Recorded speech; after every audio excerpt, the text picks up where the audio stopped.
Hello, everyone, and many thanks for joining today's live stream from Moscow, news summary from Moscow. It is, of course, 31st of July, last day of the month. Believe it or not, but tomorrow it's already August, isn't it? It's summer. I mean, time is flying. And as always, dear friends, of course, I have prepared a great number of news on some major developments, updates that Russian media, public, and I guess rest of the world too pays attention. And in case you find this program informative and interesting, please indicate that.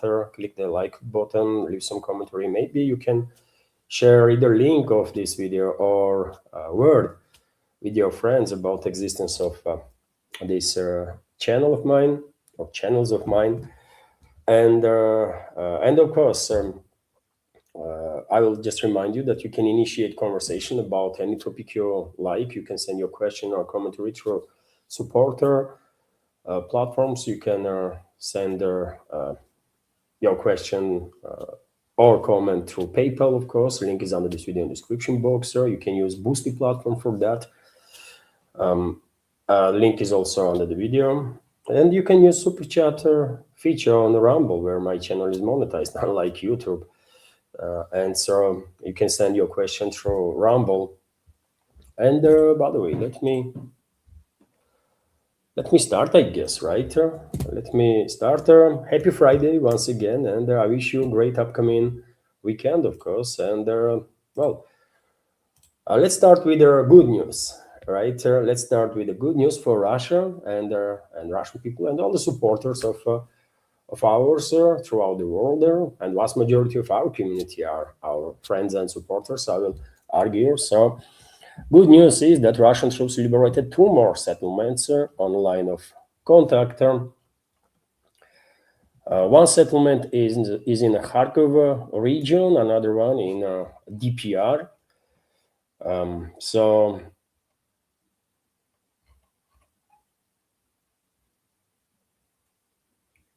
Stanky settlement located in the DPR, by the way, and Verovka settlement in the Kharkov region. Let me show you on the map, dear friends. That will make probably more sense. So let's start with the Kharkov region. Russian troops further advancing in the Volchansk area, and this is the Verovka area that is under Russian control now. And as you can see, dear friends, Belikolodets settlement is basically in operational encirclement, clearly, right? And best decision Kiev regime's garnison can make in this relatively large town is to lay down arms and surrender, or to get out of these settlements as fast as they can, because soon settlement will be under complete encirclement. That's the trajectory, clearly, of developments in this area. And when it comes to DPR, this is the Stanky settlement. Small settlement, tiny settlement, maybe like 4 or 5 dozen buildings. But nevertheless, it is a very important progress right now on the battlefield. And every single day we are receiving more and more reports about liberation of additional settlements by Russian troops in the DPR, and I'm more and more inclined to believe that, unlike previous expectations of many people, Kiev regime's fortified area, this last major fortified area in the DPR, Slavyansk, Kramatorsk, Ryzhkovka, may not be that fortified after all, right? Because progress of the Russian armed forces is quite significant and rapid. Of course, initiative is in the Russian hands all along the front line. Only exception where Russian troops are not moving forward for now is, of course, Kherson direction. And the reason why Russian troops are not moving forward because is this river, by the way, right? The Dnieper river on the left bank.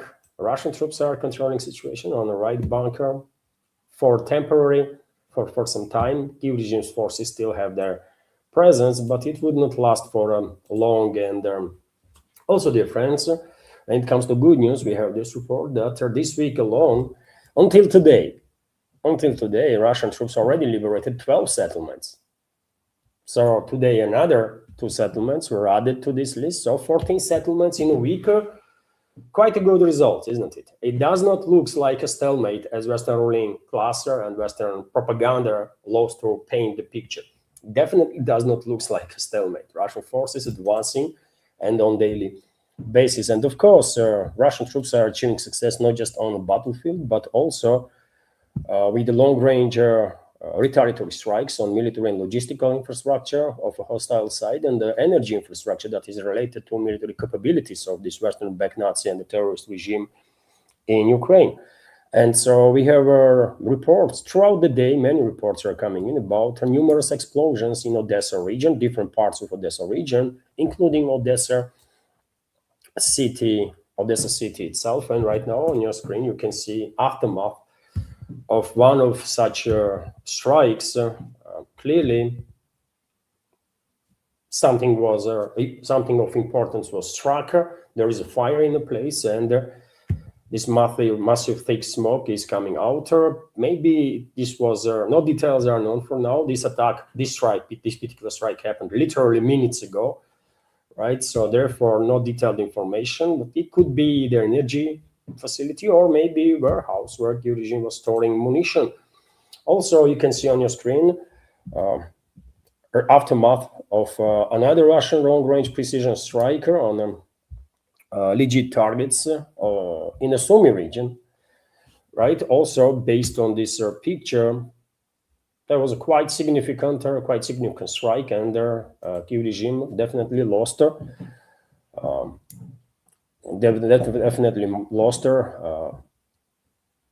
its military capabilities, let's say this way. Right now on your screen, you can see burning warehouse of Nova Pochta in Dnipropetrovsk, Nova Pochta warehouse. And you know, dear friend, Nova Pochta only formally is a logistical company. In reality, only formally civilian logistical company. In reality, Nova Pochta is actively used to transfer weapons from NATO countries into Kiev control territory, and then throughout the Kiev control territory to move around armored vehicles, to move around munitions, drones, weapons, whatever. They have to, right? And therefore, it's absolutely legit target. And the Russian militaries are eliminating these logistical centers of Nova Pochta on a regular basis. And another massive center was destroyed in Dnipropetrovsk in past 12 to 24 hours. Also, Russian militaries eliminated Nova Pochta warehouse in Vinnytsia area. Clearly, you can see on your screen that entire center is on fire, completely destroyed. On top of that, dear friends, we are still receiving, to this moment, many videos, many photos being published about a successful Russian strike on a military munition depot of Kiev regime in Khmelnytsky area. And you can see on your screen right now aftermath of explosion. And there is for hours now, there are secondary explosions. And this munition depot was once again located in a civilian area. That's what Kiev regime does. They are actually hiding behind civilians. Remember recently on the suburbs of Kiev, massive munition depot was destroyed by Russian forces, and there were secondary explosions for hours and hours non-stop. And locals were shocked, actually. They did not even knew that there was this massive munition depot in their neighborhood. And another such instance, I can show you a video, and you can hear yourself these secondary explosions.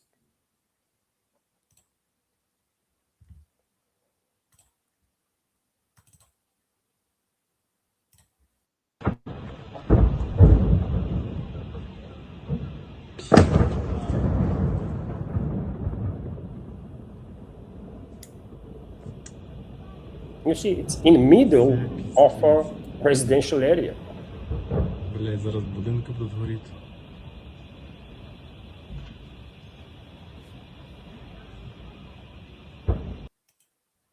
In the middle of residential area, and I'm quite sure locals had no idea that they were living right next to munition depot, isn't it? So, and that is a war crime, by the way. You cannot use civilians as a shield. But Kiev regime, these Ukrainian Nazis and the fascists, they don't care because they just simply don't care. Also, Russian armed forces eliminated their Kiev regime's military and logistical infrastructure inside the Kiev itself. You can see on your screen some aftermath, thick smoke after this resultative strikes inside the Kiev. And well, when it comes to Kiev, by the way, it is interesting that Guardian, British propaganda outlet, is whining about destruction, total destruction, annihilation by Russian forces. One of the American companies that were producing drones or attempting to produce drones and the parts for the drones are inside Kiev. So Guardian is reporting that Russian missile forces in Kiev destroyed the plant producing unmanned aerial vehicles belonging to American company Terminal Autonomy, which manufactures AI-guided kamikaze drones called the Bayonet and their Skit. And British propagandists are not happy about it. And I guess American propagandists are not happy about it too, if they even know what's going on. But somehow Guardian did learn about this, and good, man, good. Another military infrastructure of Kiev regime and its NATO backers, in this particular case, US, has been eliminated by Russian forces. RIA Novosti also reports that there was a massive drone depot in the Kharkov region that Russian militaries eliminated. Advanced Gerin drones were used for this attack also, as it is the case in many other instances, by the way. Lately, these advanced Gerin drones that Russian military-industrial complex developed that are operating or controlled through Russian satellite internet, I believe from 1440 Bureau, these Gerin drones become nemesis, by the way, total nemesis, right, for enemy forces, and on daily basis, dozens of new videos are emerging when these advanced Gerin drones are eliminating military targets on the Q-controlled territory and at the sea, as a part of maritime blockade that Russia introduced on western-backed Ukrainian Nazi and the fascist regime after NATO countries decided that they're going to use Ukraine to go after Russian civilian navigation in the Azov Sea and the Black Sea. So this maritime blockade on Kiev, by the way, on Kiev regime is actually Russian response. Russia did not initiate this new level of escalation. Moscow just responded on escalation from opposite side. Also, RIA Novosti reports that Russian forces launched a strike on Ukrainian ports, portal infrastructure, and some vessels were again hit exactly as a part of this maritime blockade. And of course, you can recognize, isn't it? Plane. I mean, many members of our community who likes their military aviation obviously can straight away recognize what plane is that, giving this look of cockpit from outside. It's Su-57, of course. And well, let me give you details on these attacks on military infrastructure of Kiev regime in Odessa direction in terms of maritime blockade. Russian forces targeted Ukrainian port infrastructure and the naval vessels last night. Ministry of Defense reported the following were damaged: fuel tanker containing some lubricants, some fuel intended for Ukrainian armed forces. Also, dry cargo ship delivering military cargo to enemy was struck in the port of Odessa. It is noted that fighters used high-precision air-launched weapons and drones for strikes. Good, by the way, good, right? And when it comes to strikes on vessels that are still attempting to deliver some goods for to enhance military capabilities of Kiev regime, well, those vessels are being hunted down, by the way, by Russian militaries. And on your screen right now, you can see screenshots when Russian militaries with the Gerin, exactly the Gerin drones that I just mentioned a minute ago, with Gerin drones, eliminated cargo ship in the Black Sea, and in the port of Yuzhny, Odessa region, by the way. So maritime blockade still stands. Maritime blockade still stands, and the longer this maritime blockade continues, of course, bigger the impact going to be on the military capabilities of Kiev regime. And I hope there will be no behind the closed door agreement between Moscow and Washington, for example, to ease the pressure on the Kiev regime. I hope there will be no agreement on the so-called air ceasefire that lately being pushed by Russian enemies. And if so, then of course Russian military is not going to get order to ease the pressure, and in that case, maritime blockade will definitely have a massive impact on Kiev regime's military capabilities and also economical and financial capabilities. By the way, let's not forget that some 70-80% of exports, according to some reports that Kiev regime was engaged in, was moving out through maritime routes, and Kiev regime now has to redirect whatever they were exporting through Europe, right, towards the European ports, either in Romania or elsewhere. And this is going to be a logistical nightmare for the Kiev regime and its NATO backers. So any setback for our enemies is, of course, a positive news for us. So it's a good stuff there, right? It's a forced stuff, right? Of course, war itself is a hell, and Western ruling class should not ever provoke this war, right? As they did in 2014, But while orchestrating coup d'état and putting in a position of power Nazis and the fascists and the mass murderers, while politically capturing the Ukraine. But this is done. So now we have to deal with the consequences and neutralize the threats that Western ruling class is generating against Russian people. And when it comes to these Russian long-range strikes, dear friends, yesterday there was an interesting situation in Poland when sort of, I believe, false flag operation was pulled off by Russian enemies. British secret services were involved there, most likely, because they are always involved there whenever dodgy stuff is happening. US secret services probably were involved also, or at least knew about this stuff. Polish secret services, obviously, and their Ukrainian proxies. And what they did, by the way, is that they detonated some explosives in a field, created a freaking crater, quite a big one. And then they started pushing the narrative that this was a Russian Kh-101 missile that crossed the Polish airspace and landed right there in the field.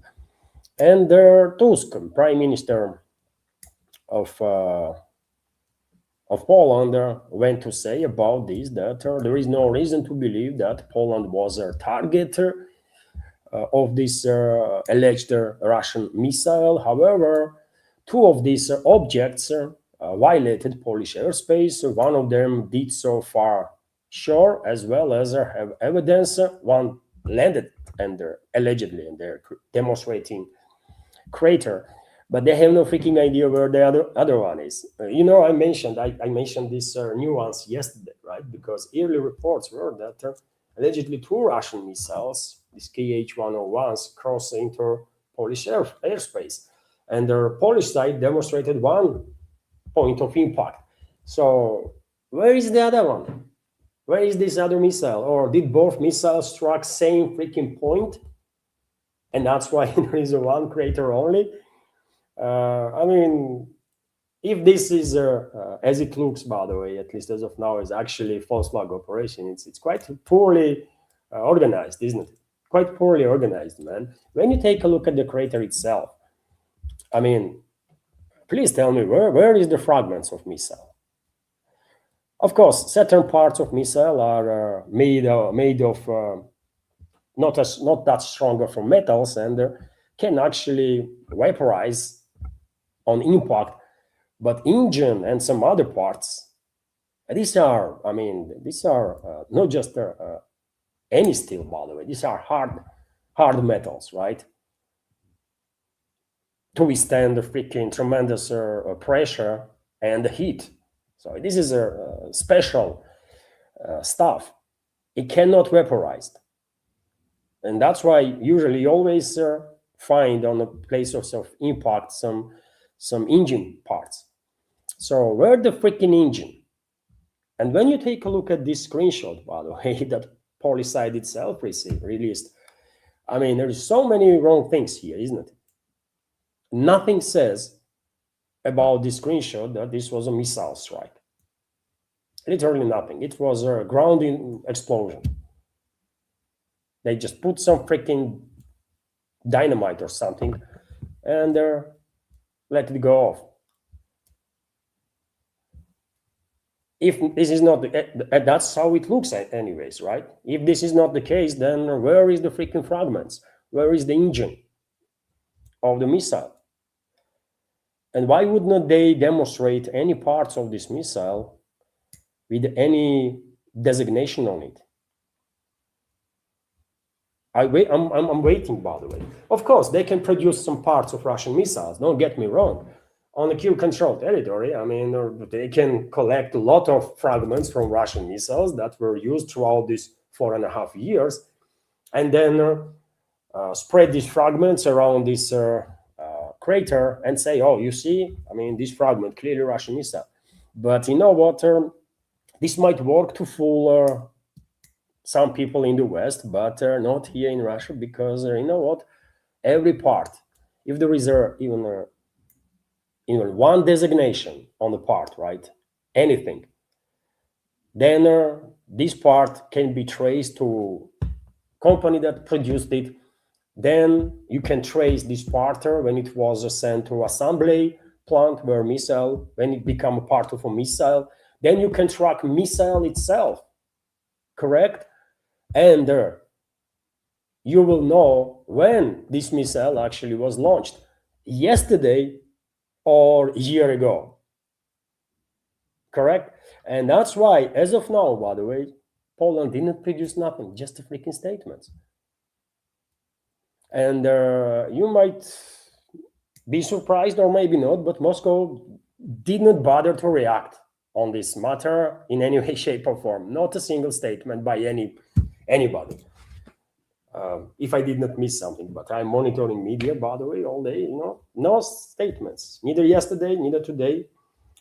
Maybe there was some communication with their embassy, Polish embassy, and maybe Russians tell them, you know what, give us some details, give us information, There should be something left from the missile, right? So we will trace then that missile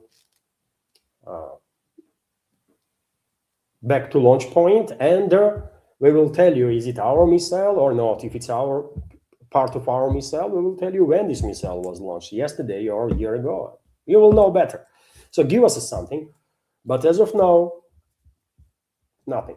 Just statements, like, for example, statement from Polish defense minister, who basically already conducted an investigation, already knows everything.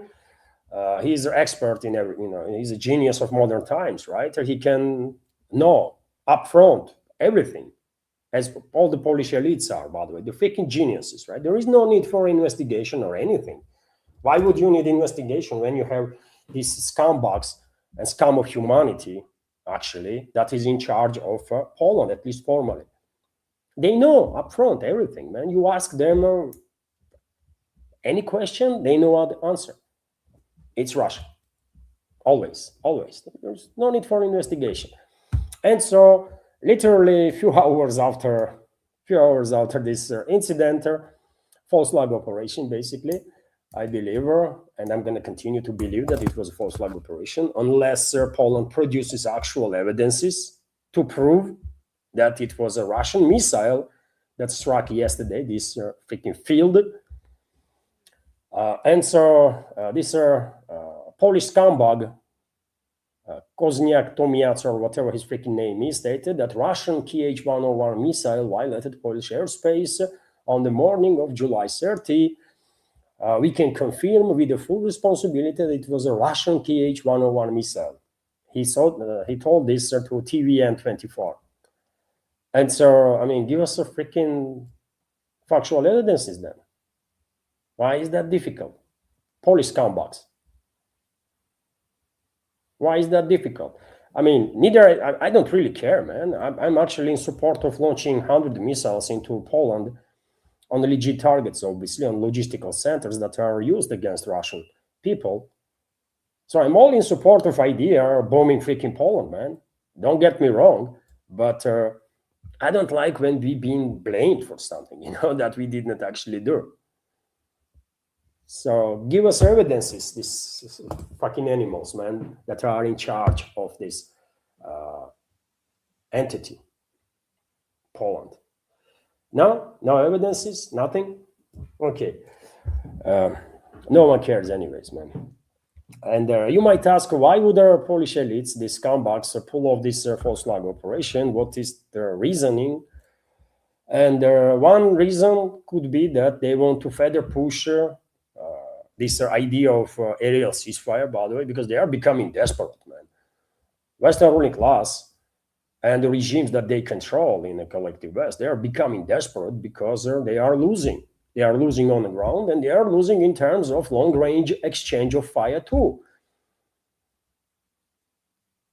Correct? And now, as a response, Russia introduced maritime blockade and further decimating by doing so, military capabilities of Kiev regime, logistical capabilities of Kiev regime, and they are becoming totally hysterical. And so they want this aerial truth that they start pushing for like about 10 days now, isn't it? That these speculations start circulate. So that's the one reason. And maybe that's why they come up with this false flag operation to kind of try and put political pressure of collective West on Moscow to ease long-range exchange. And the other reason could be that by conducting this false flag operation, they will incentivize NATO member states to transfer more air defense missiles, more defense systems to Kiev regime from European countries, from Poland itself also. And kind of, if this is the case, then kind of it worked, because Poland had promised Kiev regime that they will give them Patriot missiles, certain number of Patriot missiles. Following the incident, we will, together with the Prime Minister, as quickly as possible, consider the issue of further assistance to Ukraine, including the potential transfer of additional missiles to Patriot systems, if necessary. Prime Minister of Poland, Tusk, stated about it. So maybe that's what it is also, that they come up with the false flag operation, and they have now several tasks. One is to use this false flag operation to put pressure of collective West on Moscow in terms of establishing some sort of aerial ceasefire. Hopefully it would not work, and Moscow will never agree on temporary measures, because it goes against Russian core interests, of course. We want our war to end. We want peace. We don't need no freaking temporary solutions, because that will mean we're going to continue at some point again, right? So it's not good. We need peace. So let's move towards the peace, right? Let's address root causes. Let's do whatever is necessary to make sure that there are going to be no more wars there, right? But West gonna try. They're gonna try to put political pressure on Moscow, and now, of course, through Warsaw and other centers, globalists will try to pressure these NATO countries to give Kiev regime more air defense means. Soon, European countries not going to have no freaking air defense and no freaking interceptor missiles if things continues on the trajectory that it is right now. And many European countries actually are quite demilitarized, man, already, because one of the main goals of special military operation is, of course, denazification and the demilitarization of Ukraine. And demilitarization, giving the objective reality, will last for quite a while, because because entire collective West practically is sending weapons to key regime. So to demilitarize this regime, you have to quite effectively demilitarize those NATO countries, isn't it? And we are doing this, man. One after another, quite a number of NATO countries already are saying that they cannot really send anything anymore to key regime because they don't really have much left, right? Slovakia experienced almost total demilitarization. Bulgaria recently joined Slovakia and admitted that they no longer have anything really to send. And then there are many other countries, by the way, in Western Europe too, right? That's why now they are more focused on this long-range production of long-range drones and stuff, and the missiles, to further intensify long-range attacks on Russia. Because when it comes to armored vehicles, when it comes to artillery pieces, when it comes to air defense systems, these NATO countries can't really provide much more to Zelensky's regime, because otherwise they have to reorganize their own militaries in that case, because they will have to take equipment from actual duty units, on-duty units, and send it to Ukraine. Anyways, I wonder how long it will take before Moscow will react on this missile incident in Poland, and what the reaction going to be. Yet again, dear friends, let's not exclude the possibility that maybe it was actually a Russian missile, right? This crater does not look to me as an impact of a missile, as an impact side of a missile, but what I'm military expert, isn't it? Maybe my vision how missile impact should look, sir, is a wrong one, but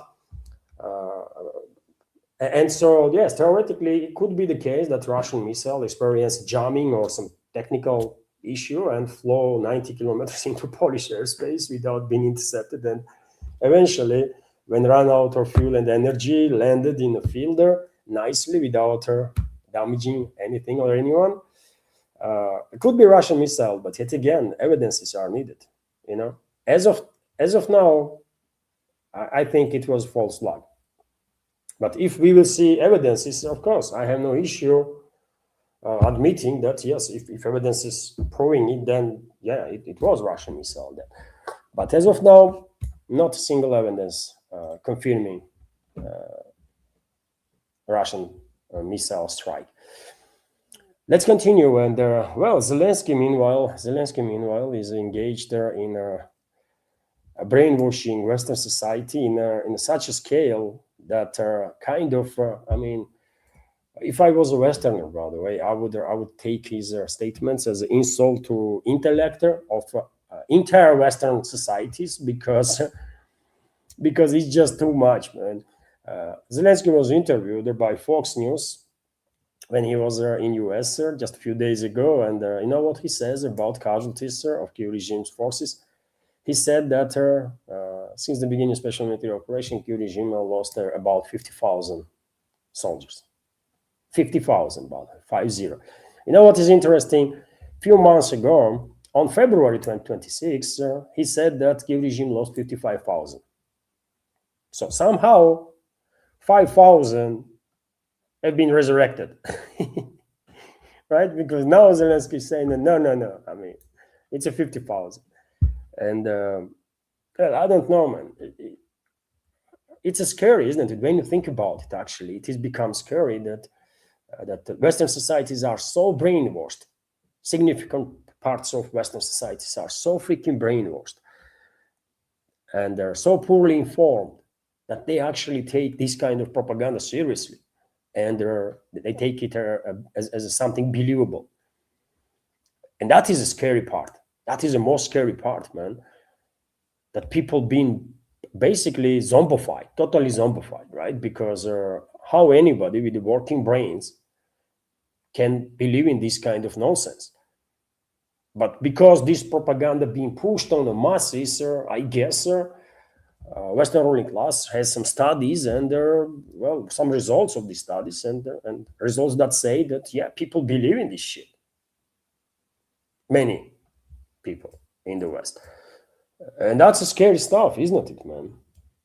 because if someone actually believes that throughout this duration of special military operation, Kiev regime only lost 50,000 troops, then that someone is no any more clever than freaking zombies that we are seeing in freaking movies, right?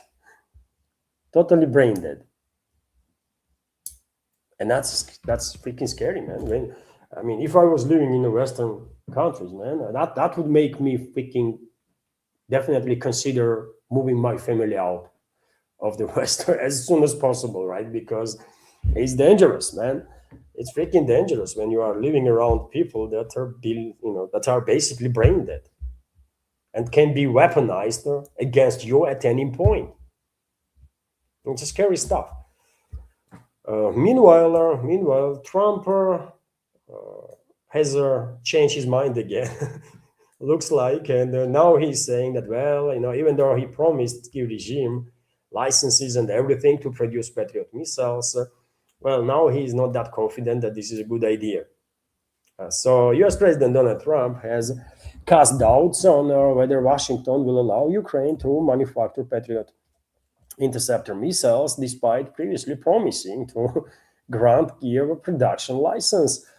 And dear friends, I believe Boeing and a number of other companies that are involved in the production of different parts of Patriot interceptor missiles, and they already said that they don't want to have anything with this nonsense because they don't want to transfer classified information about certain technologies that are used in this PAC-3 missile, for example. They don't want to give it to most corrupt regime in the world, by the way, right? This is their know-how.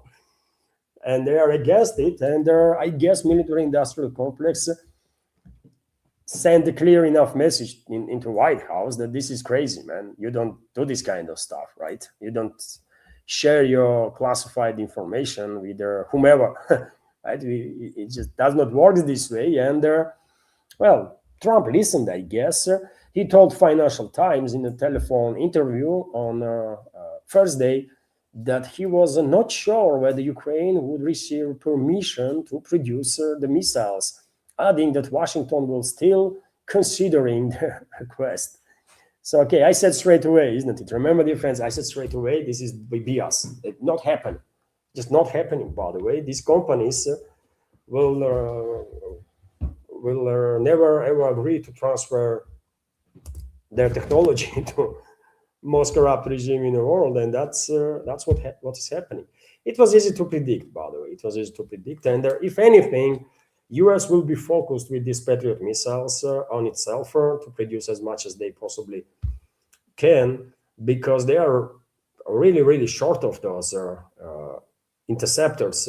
They only have, according to Washington-based think tank Strategic and International Studies Center, US only has like 250 THAAD interceptor missile left and about 1,000 Patriot interceptors left. From these 1,000, how many are older ones?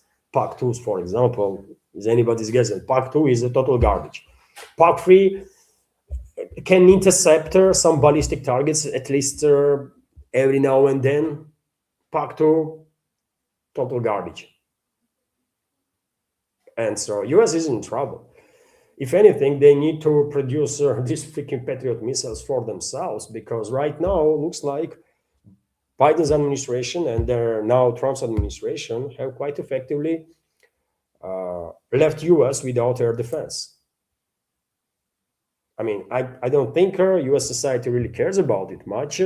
And I don't think there is any country in this world that plans any attacks on US anytime soon. But still, by the way, it is not good when your country has no air defense. And US now is defenseless. If we decide that we're going to go after US, for example, practically all the missiles that will launch, all the warheads will reach the targets. And US air defense, which is basically non-existent, will not be able to do shit about it. Sorry for my French, but yeah. And Chinese are monitoring the situation, isn't it? If there's ever going to be direct conflict between nuclear powers, between US and some other nuclear power, probably it's going to be US China, right? Because I don't see a scenario in which we and US, I mean Russia and US, are going after each other, right, or in full out war. That will be end of humanity. So I don't think, no matter how crazy U.S. ruling class is, I think in intelligence, in Pentagon, there will be some classified groups that will prevent those crazies and the cycles in U.S. leadership to actually go nuclear. And if necessary, such a groups, these secretive groups, will probably eliminate whoever will actually try to go nuclear without actual without reasoning. And there is no good reasons, by the way, for US and Russia to go after each other with full nuclear, because that will kill everybody, right? Not necessarily nuclear exchange itself, but aftermath and their nuclear winter and their everything else, man, total collapse of logistics throughout the world and their infrastructure will kill billions and billions and billions, and probably eventually everybody will die. And well, dear friends, yesterday, I shared with you this information that due to very significant shortages of air defense missiles, Pentagon give a massive 53.86 billion contract to Lockheed Martin and whichever other companies are involved in the production of air defenses to produce missiles, interceptor missiles, PAC-3 MSE, to be more precise. And by 2030, according to reports, there is a plan in US to produce 2,000 interceptors per year. Right now, US only has about 1,000 Patriot interceptors, which is crazy. And before I continue, dear friends, let me highlight once again, if I may, that this media project is only exists as long as I have your support, community support. And if you like my work, if you like my programs, if you find it interesting, informative, useful, please consider to donate to this project. You can do it through PayPal platform. Link is under this video in the description box and in the pinned comment. You can of course donate through Boosty platform. Link is also under the video. And please subscribe to my Patreon, by the way. That will be also a great supporter. I don't know why. It's that difficult, man, to gain support of members of community in terms of subscriptions on Patreon. Our community on Patreon needs to double. On Patreon and Boosty, actually, it needs to double in order this project to be in a more or less safe place. But it's difficult, man. It's difficult. I'm talking about my Patreon every day, and it's a celebration whenever we have a new subscriber, by the way. Last one was Nautilus. Once again, thank you very much, Nautilus, for joining our Patreon community. And he joined community about a week ago now. And throughout the week, no new members there, which is unfortunate. In case you will consider to support my work through subscription on Patreon, where monthly subscription starts from $5, and then you can choose your level of support. In case you are interested, links, of course, are under this video in the description box and in the pinned comment. And during the live streams, by the way, of course, you can use a super chat feature to donate, as Scooby did literally like a few minutes ago. And let me make a screenshot of Scooby's super chat. Thank you very much, Scooby, for your super chat on Rumble and $2 donation. I will react on the super chat straight after news segment. And so, yes, you can use super chat feature on Rumble or premium subscription gift card, by the way. And right now I'll drop in a chat, YouTube chat, link to my Rumble channel in case you have account and I don't know, maybe you will subscribe to my channel. Will be nice. And okay, dear friends, many thanks to everybody, of course, whoever supported and continues to support her and keeps me in this field of news and political commentary and my project alive. Thank you. And let's continue with some more news. Well, there was, of course, as it is the case every single day, every single night, yet another large scale, relatively large scale, long range attack on Russian Federation past night, orchestrated by NATO member states. 371 drones were intercepted by Russian air defenses over the Belgorod, Bryansk, Voronezh, Volgograd, Kursk, Rostov, Tula regions, or the Krasnodar territory, Republic of Dagestan, Republic of Crimea, Republic of Tatarstan, and over the waters of Azov and the Black Seas. And by the way, when it comes to Republic of Dagestan, I'm quite sure that drone was launched, those drones were launched from Azerbaijani territory. I have no doubts about it. Even though 371 drones, Ukrainian/NATO drones, were intercepted by Russian forces, some drones, unfortunately, did manage to bypass air defenses, and we have reports about attacks on Wildberries warehouse, for example, in Volgograd, and also oil refinery was struck in Volgograd.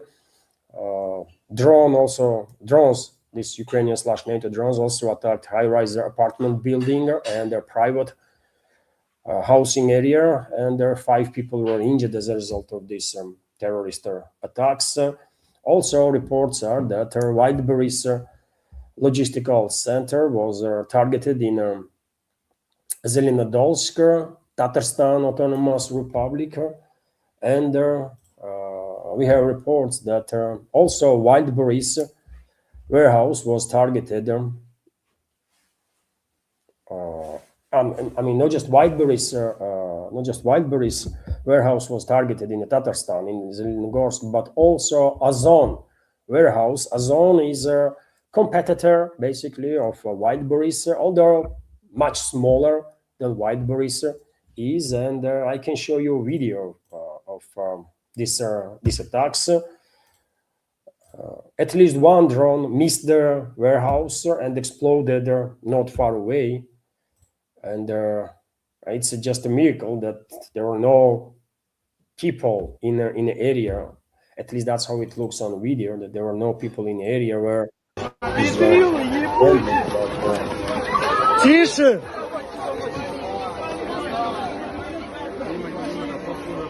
preliminary information that Сука, урод no ебаный! one knows. Forestry area, right? And that this drone landed there, missed their warehouse. So Ебать! that's what Kiev region does, by the way. Neither Wildberries, neither Ozon ever was depicted either on a photo or video. There is no evidences that either of these companies, by the way, ever transfer any weapons or munition to Russian to anywhere, actually, right, towards the line of contact. So it's a purely civilian infrastructure that is being targeted to generate some internal tensions here in Russia. That's their main goal, I guess, of British ruling class and the British secret services, MI6. They are stupid, man, stupid as hell, right? All they are achieving with these attacks on Russian civilians and the civilian infrastructure is that people are more determined to go all the way in terms of eliminating any and all threats that are generated by this non-entity, by this fascist Nazi Ukraine, right? That should never ever existed and will never exist, right? We will take care of it eventually. There's going to be no more freaking Ukraine on the political map. Freaking Bolsheviks created this garbage, by the way, this shithole, right? They should never ever done that, those motherfucking animals, man. Sorry for my French, but I cannot help, man. I'm going wild when I think that these motherfucking animals, those Bolsheviks, created this monster that is used against Russian people. Sorry for my French, man, but fuck Ukraine, man. Okay, let's be clear on that. We will eliminate that shit for sure. And I'm talking about this quasi-state, obviously. I'm not talking about ordinary people, by the way. Those people are our brainwashed brothers and sisters there, right? So I'm never talking aggressively towards even though they are hostile towards us. Still, I don't have hate towards them, man. And only these Nazi scumbags in Ukraine are the ones that don't deserve no mercy towards the others. By the way, well, there will be some denazification programs, and they will learn better and they will know better eventually, right? So that's how it is. And I don't think there is a hate here in Russia in masses towards citizens of Ukraine, only towards Nazi scumbags, fascist scumbags, right? Those terrorists and their leadership. And that's quite understandable.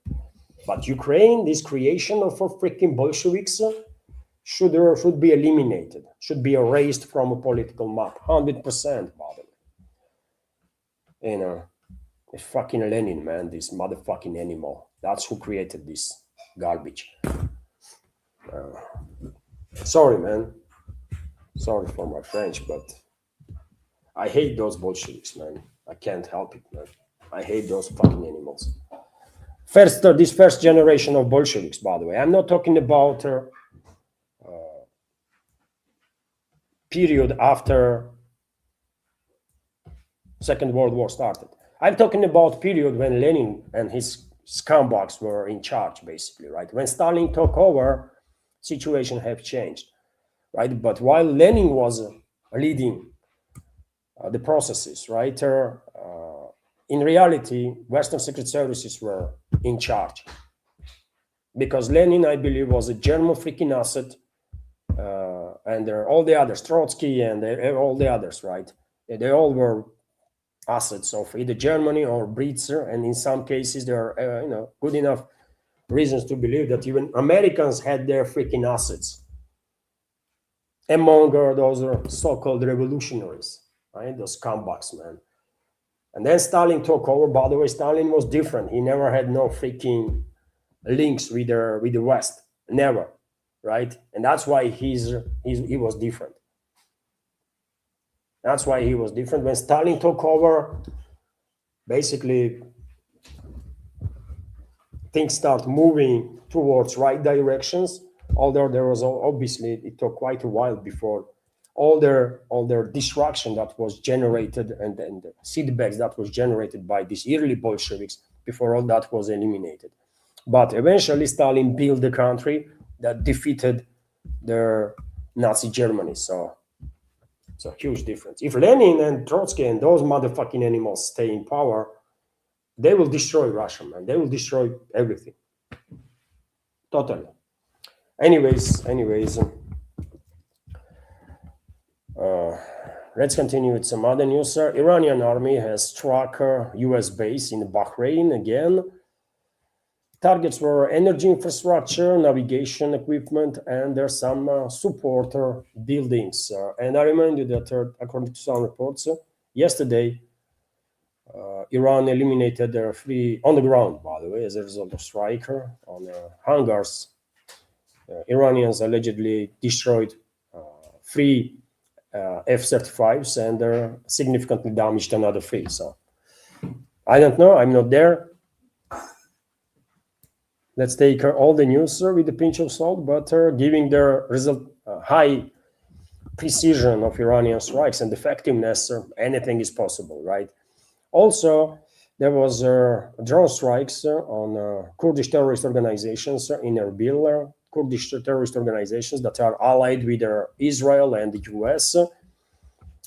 So clearly, certain forces are eliminating US assets in northern Iraq, in Erbil and surrounding areas, which called Iraqi Kurdistan, right? Saudi Arabia is escalating on behalf of Western ruling class now with almost everybody, right? They began escalating with Yemen first, then they went after Iraq, and now today I mean, Western propaganda went as far as to claim, like New York Times did, for example, that Saudi Arabia officially joined US in the war against Iran, which is not not true, not fully true. Saudi Arabia is acting in ways that definitely is supportive of US and its allies, but I'm not convinced that Saudis have made the final decision to join the war against Iran, because that will be suicidal for them. That will be totally suicidal for them. But what we know for sure is that Saudis have decided to form a new coalition against their Houthis, for example, Yemeni Houthis or Ansar Allah movement. This time it will be a naval one, which will feature countries like Bahrain, Djibouti, Egypt, Jordan, Kuwait, Maldives, Pakistan, Qatar, Somalia, Sudan, Turkey, and a government of Yemen recognized by the UN, which is a Saudi proxy, basically. I don't know, they're going to try to introduce maritime blockade on Yemen, on Ansar Allah movement. I mean, Saudis are unable to learn, isn't it? Saudi leadership, are they that primitive, really? They had a 9-year war with their Ansar Allah movement, and their Houthis basically beat the crap out of Saudis and their proxies, including at the time Saudis are allies from United Arab Emirates. But these idiots can't learn, isn't it? Truly, man, this so-called royal family in Saudi Arabia, these freaking total scumbags, huh? Fucking imbeciles, man, literally imbeciles. And yeah, if they want to destroy Saudi Arabia, yeah, go ahead and do it, man. That's what they're gonna do. That's what Saudis, these scumbags that call themselves royalties, there, and in reality are Anglo-Saxon prostitutes, right? Prostitutes of Anglo-Saxon elites. If they want to destroy Saudi Arabia, yeah, go ahead and do it, man. Who gives a damn, right? I think it is time. It is time.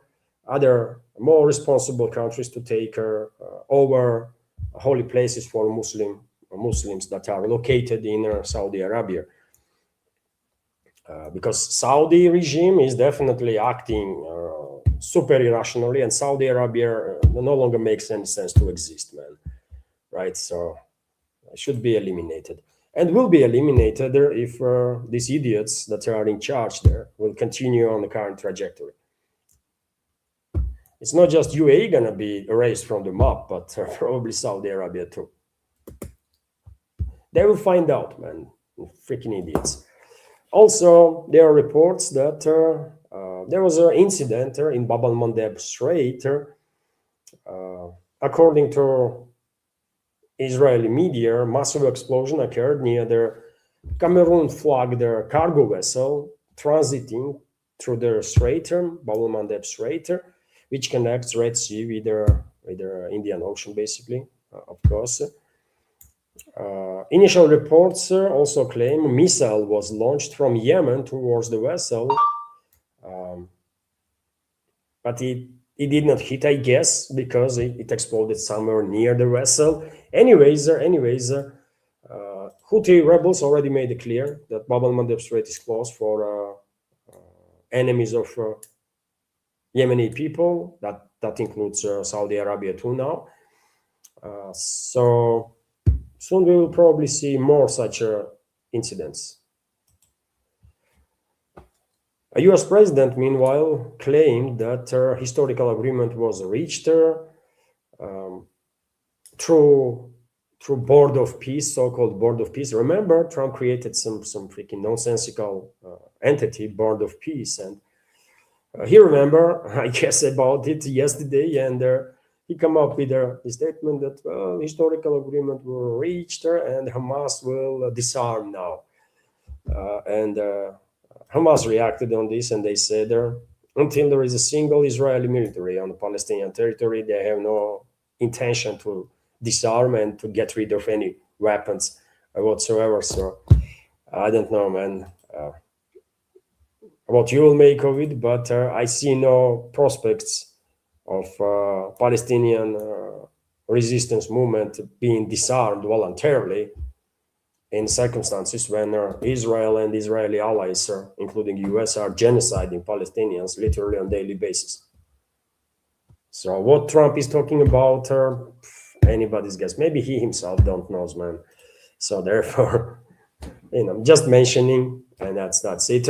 Also, when it comes to US ruling class, dear friends, level of degeneration and low intellect is on such a scale among Western ruling class, generally speaking, and that includes US ruling class too, that, I'm going to tell you a story and you might struggle to believe, man, but there is a freaking screenshot that actually confirms.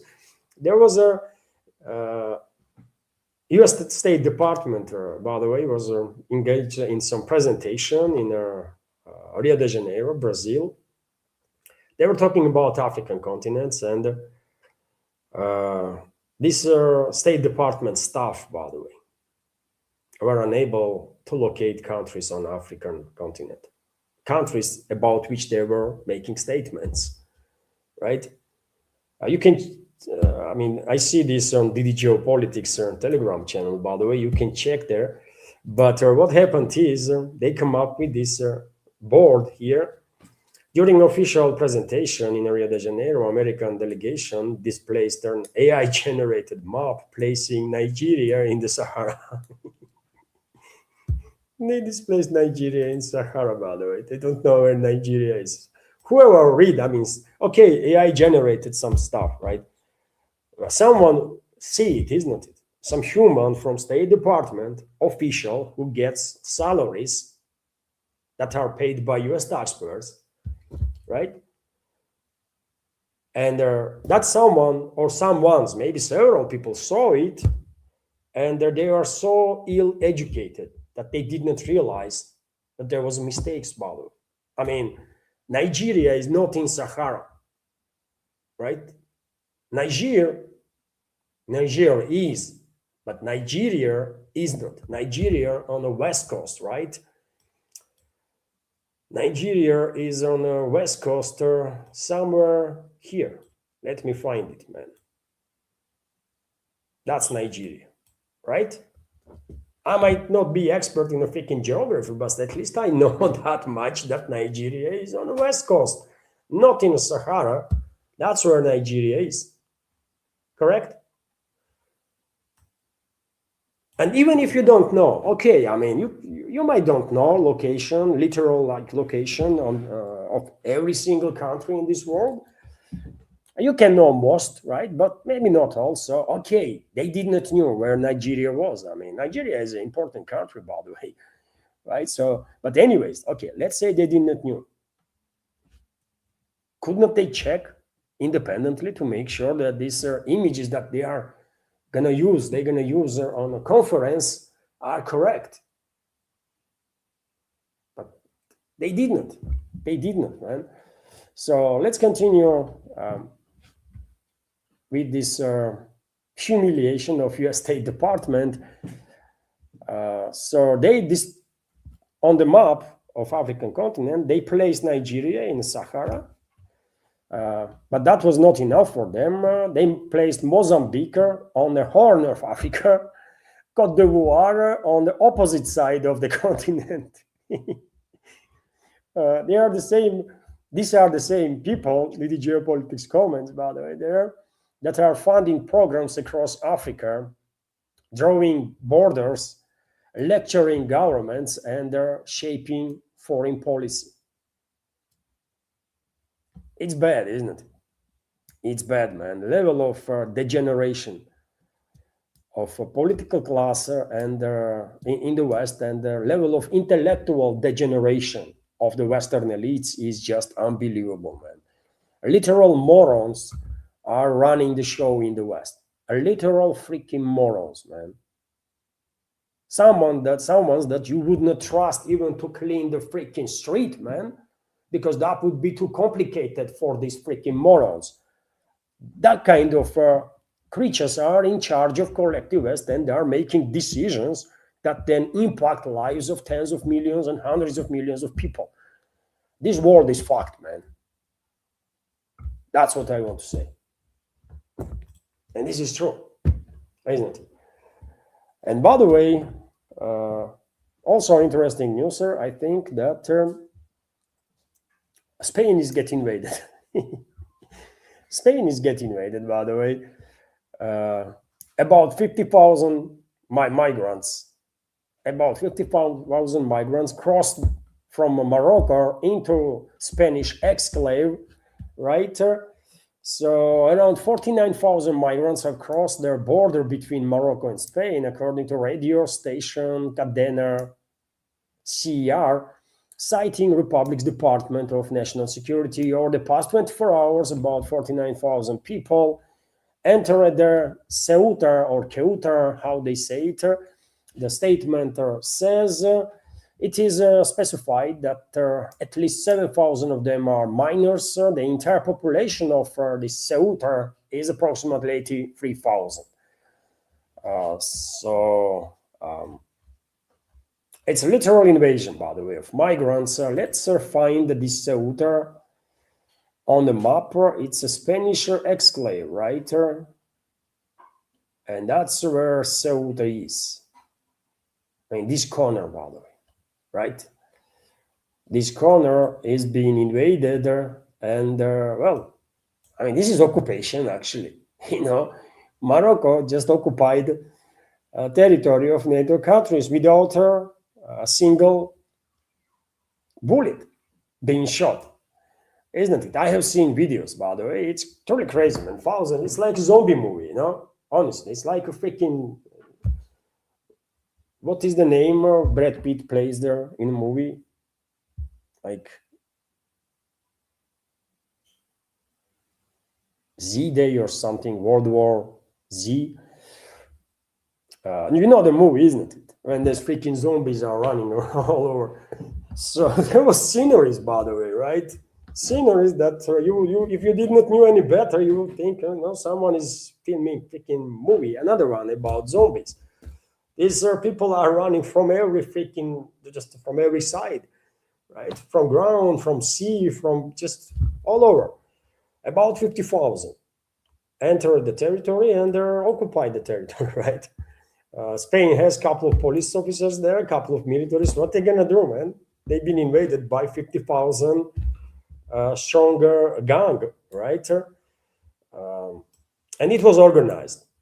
I'm kind of taking a piece, right? Because I don't believe these are actual refugees, man. These are not actual refugees. Definitely not a majority. I have seen videos when freaking trucks full of people being moved intentionally towards this territory, right? Then trucks being unloaded and these thousands and thousands of gangs members or whoever they are, man, run into, goodness me, man. Goodness me. I forgot her again.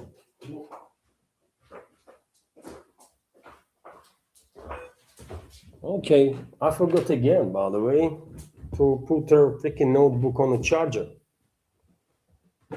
Wow. And that's quite interesting, man. And so, yes, it is a clearly well-organized assault on Spain. And dear friends, let me remind you that there is two entities in this world that were very much upset with Spain. Do you want to remind you? Who am I talking about? One is Israel. They were very, very unhappy with Madrid's policies in regards to actions that Israel is committing in regards to crimes that Israel is committing against humanity while eliminating civilians in the West Bank, in Gaza, in Lebanon, and so on. So Israeli regime was very much upset with Madrid, and Zionists, that is, also, of course, went after Madrid and, well, you know, another regime, isn't it, that was not okay with Spain, US. US, by the way, and Trump on several occasions actually promised literally invasion of migrants to Spain. Trump actually hinted, by the way, that Spain gonna face a migrant incursion. maybe he was briefed about certain operation that US and Israel was planning, and he just could not help himself but to reveal that in some ways. Or maybe it was coincidence. But what is not coincident and not a random development is this current crisis that Spain is facing in its exclave. This is organized by Israeli and US Secret Services incursion, and I think Brits are also involved because to nowadays, by the way, there is still a row between UK and Spain in regards to Gibraltar, right? UK still maintains control over their Gibraltar, which is a Spanish territory, and I don't give a damn what local traitors of their people, if some Spaniards in Gibraltar will say, well, we want to be Brits, they are traitors, right? Their opinion does not count.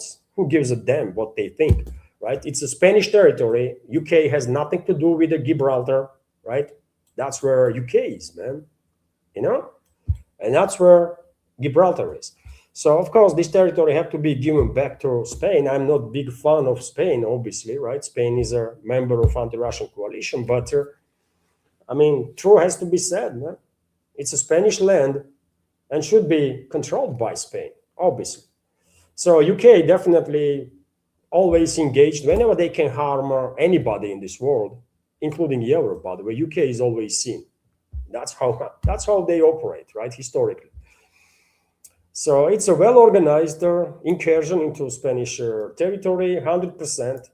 Can be no doubts about it. The Spanish Prime Minister, Pedro Sanchez, reacted on this. Ceuta is a Spanish city, and what happened yesterday deserves our strongest condemnation and resolute rejection. We condemn and consider it absolutely unacceptable, the violation of the territorial integrity of a Spanish city of Ceuta or Ceuta, and the attack on it, Sanchez stated, assuring that the Spanish government will do everything possible to protect the city. And what you gonna do, man? You lost the city, man, already. What you gonna do now? You're gonna send entire your army to force this 50,000 strong gang to get out? No, it's not gonna work that way. Maybe Madrid will take those 50,000 in mainland Spain and incentivize another 50,000 gangs to get in. These European countries, man, they clearly are suicidal, isn't it? With their crazy policies, they clearly are decimating Europe, man. They clearly are decimating Europe. And you know what? These European countries committed so much crimes throughout the world, by the way, right? Including in Africa, that one might say, you know what? They get what they deserve. That is that, man. And that's how many people probably actually thinks.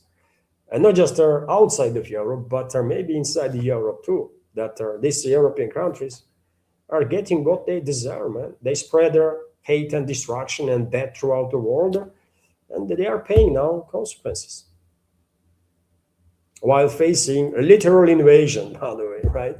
A literal invasion of all sorts of groups from all over the world, especially from the regions that European countries destroy, together with their Zionist allies, together with their American partners.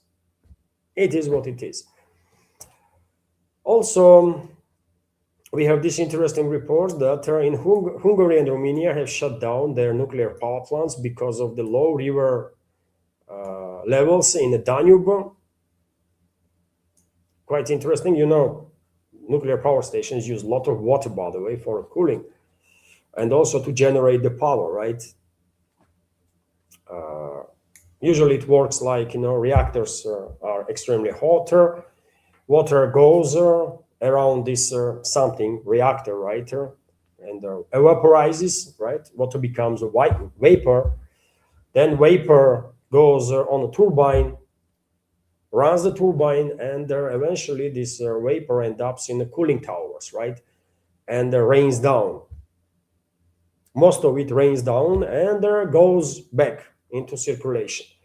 That's the process, right? Some evaporates eventually, of course. And if there is little volumes of water, then you're not going to be able to operate with their turbines, right, as effectively. So they had to shut down now reactors. And you know why river levels are low in Europe? Extreme hot, extreme weather conditions in many European countries. You know, there is massive fires in Spain, in France. I don't know the situation now. Did they manage to extinguish fire, or did they still fighting with it? There is fires in Greece, and God knows where else. Fires are also in Turkey, and unlike European countries that cut all the ties with Russia, and therefore are unable to either use Russian equipment that they have to fight the fires, like Spain, for example. Spaniards have 10 Ka-32 Russian helicopters that are firefighting helicopters, by the way, that were specifically designed as a firefighting helicopters, right? And Spain cannot use those to fight the wildfires because of the Brussels sanctions. Insanity, isn't it? God knows how many other European countries are in a similar nonsensical place as Spain is in this matter. But Turkey is a different. Turkey, even though not being very friendly towards Russia, at least maintains some level of cooperation, right? Ankara is not risking mess with Moscow that much. So relationships are on a working level, right? We are not allies, we are not friends, we are not even good neighbors, let's say. We are not really neighbors to begin with. I mean, we don't have land border, but we are in the same region, right? We are not even good neighbors, but we have a working level relationships, and therefore Turkey asked Russia for assistance to fight wildfires. And you know what Moscow did? Sent two B-200 aircrafts that have already eliminated several epicenters of a fire in Turkey and continue to help Turkish people, by the way. Because, I mean, people are not enemies, right? Regimes, political class can be enemy, but we should never ever see ordinary people as an enemy, no matter where, right?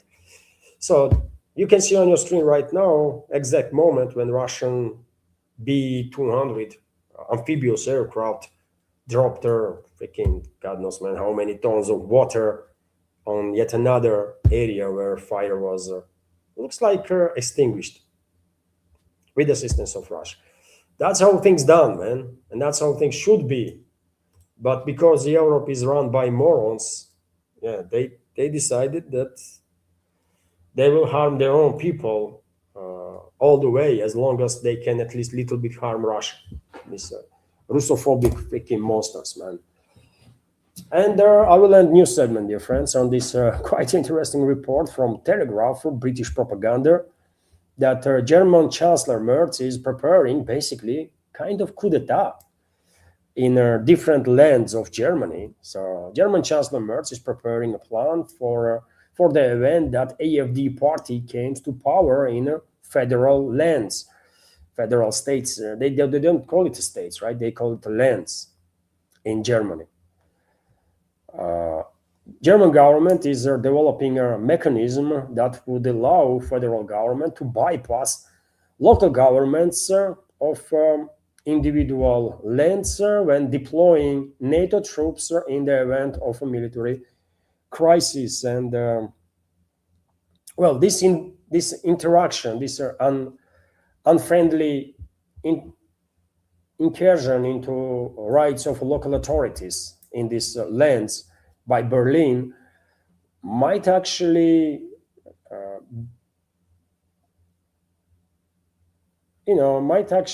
an opposite result. And well, globalists should keep in mind, and globalists and the globalist puppets in Germany, in the political class, and also in intelligence services and militaries, they should be a bit more cautious, because Eastern Germans, by the way, are true Germans still.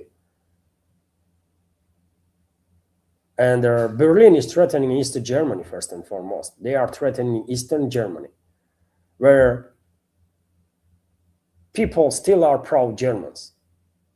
In Western Germany, by the way, Anglo-Saxons mainly, Brits and Americans, break the spirit of German people. And Western Germany was and still is occupied by Anglo-Saxons, right? While Eastern Germany was formerly occupied by Soviet Union, and Soviet people did not break the spirit of Germans, did not treat them as a disrespectfully, man.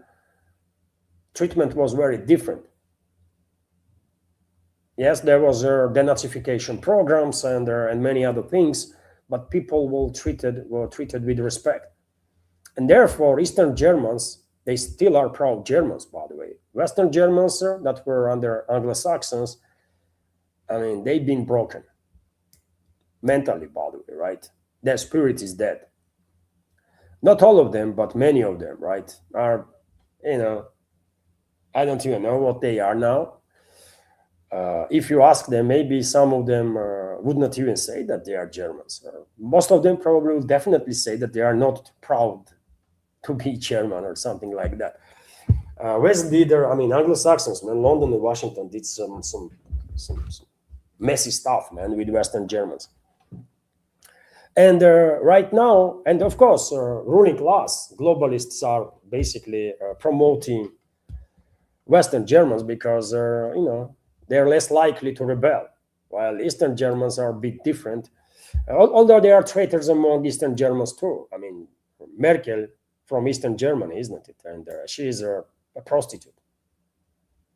So, she's a prostitute of globalists. So therefore, but what I want to say, man, if globalists continue messing around their Eastern Germans, they're going to find out, man, hard way. That was a big mistake. I would not be surprised at all if Eastern Germany will just launch, maybe not even civil war, but if they will say, you know what, fuck you all. We are now separating ourselves from you. We're going to live our lives in the way we find it necessary and interesting and rightful. So Germany might get disintegrated. I think there is a probability that if globalists continue mess around Germany, eventually this country will disintegrate. And Eastern Germany will become again Eastern Germany, man. They might not call themselves German Democratic Republic, as it was the case in the past. Or why not, man? German Democratic Republic sounds okay. Why not? But definitely, definitely. When I saw this report, I first thing that came to my mind was, you know what? There is a probability that these globalist scumbags might actually trigger either civil war in Germany or disintegration. It is interesting what German people will say about it, especially from Eastern Germany, because Western Germany, it does not really matter what they think, because they're going to say whatever Anglo-Saxons teach them is good. And if I want to have hear Anglo-Saxons' opinion, I would ask them, Anglo-Saxons, not the Germans, right? Anyways, interesting stuff is happening, by the way, in Europe. Interesting stuff. And that is that for today.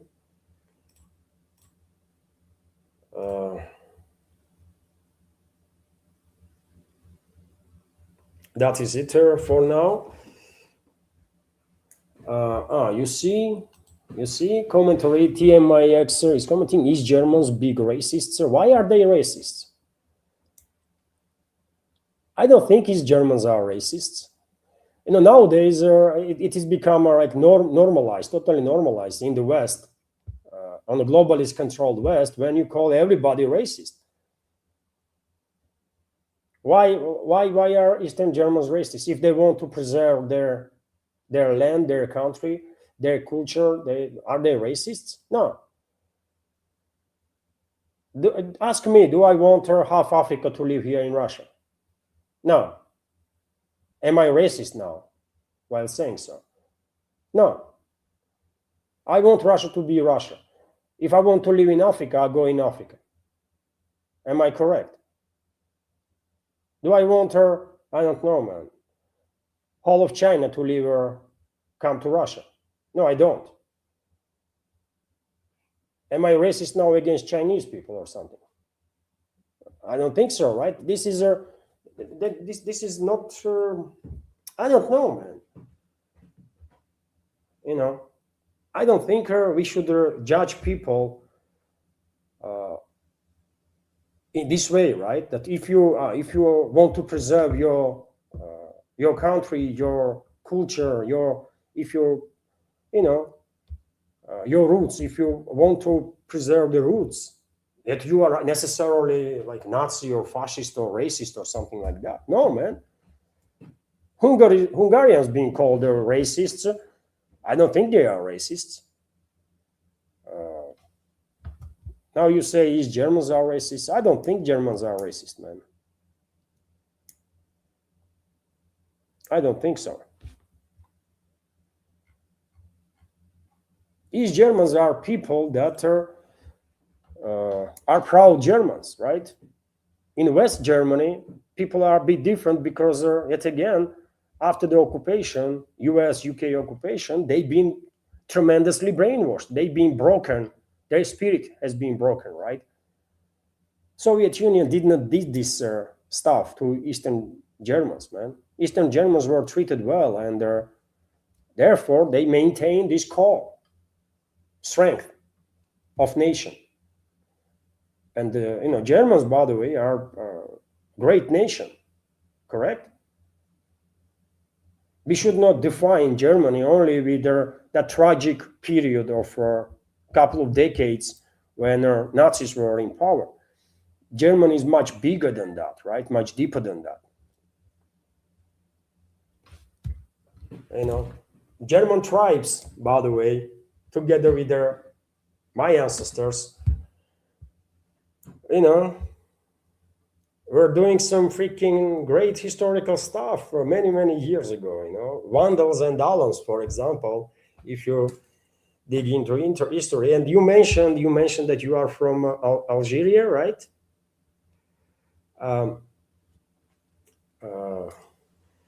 North Africa. And so, you know what? German tribes, Vandals, to be more specific, Vandals and Alans are my people, right? Sarmatian tribe. Because we were living together, German tribes and the Sarmatian tribes, Scytho-Sarmatian tribes, they learned a lot from each other. They were fighting with each other. They were fighting together against others. It was very interesting history of relationships. And at some point, by the way, Vandals and Alans crossed into Roman Empire in the winter. I cannot give you now exact year. It was about 1500 years ago, man. More than that, I guess, right? It was more than 1500 years ago. And they went into Roman territory. They established several Alans, for example, and Germans too. They did establish several kingdoms throughout Western Europe. Alans had there, for example, 2 kingdoms in modern France. Alans went also into Italy, but significant portion of these groups, Alans and Vandals, eventually end up in Spain and were occupying. They created the kingdoms there too in Spain, right? German tribes created, Vandals created kingdoms, Alans, and there were another tribe too that joined them. And eventually, by the way, some Germans, some Vandals and some Alans decided that they're going to stay in Spain. They are good. But others, under the leadership of Geiserich, and he was a German leader of a German tribe, Vandals, but he was a mix, right? If I remember correctly, he was related to Alans too. So therefore, Alans were seeing him as a leader also.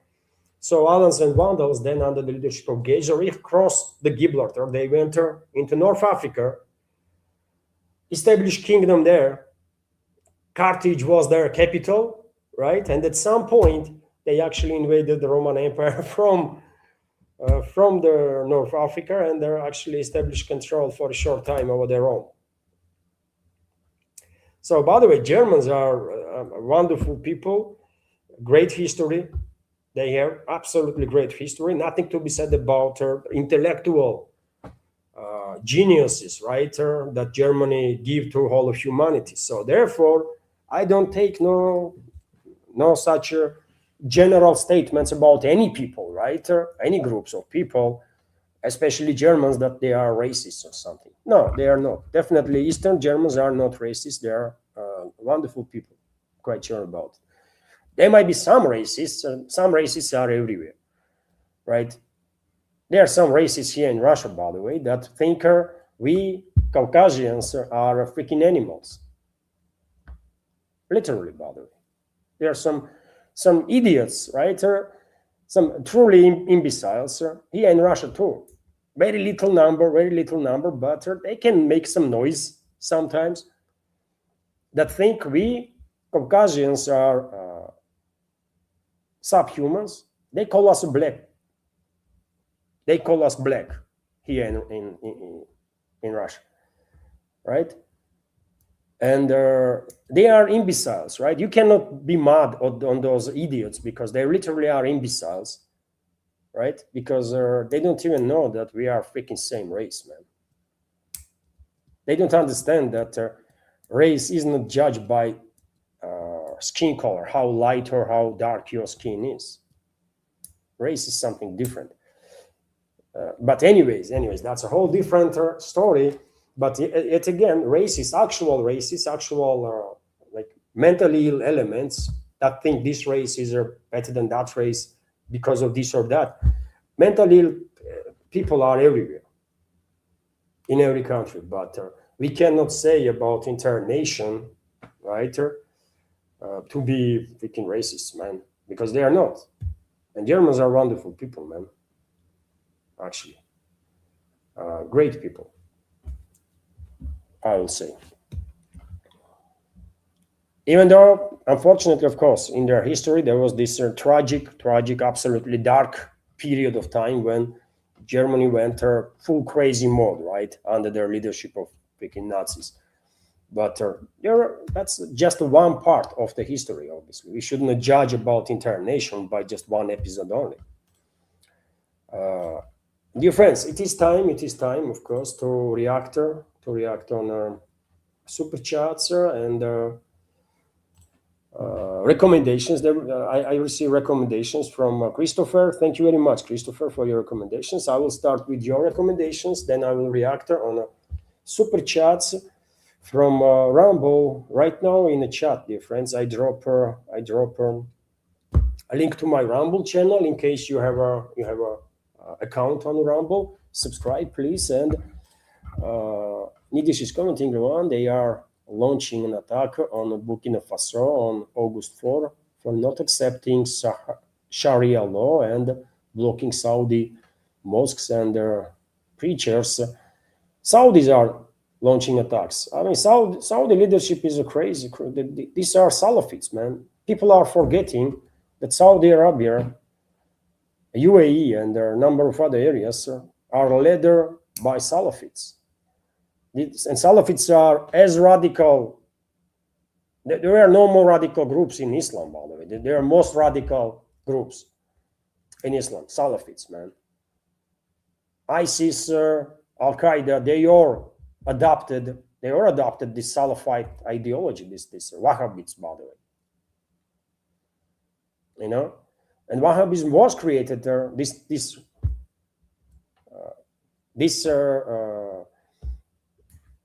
Chechenia, how you say Chechenia, man.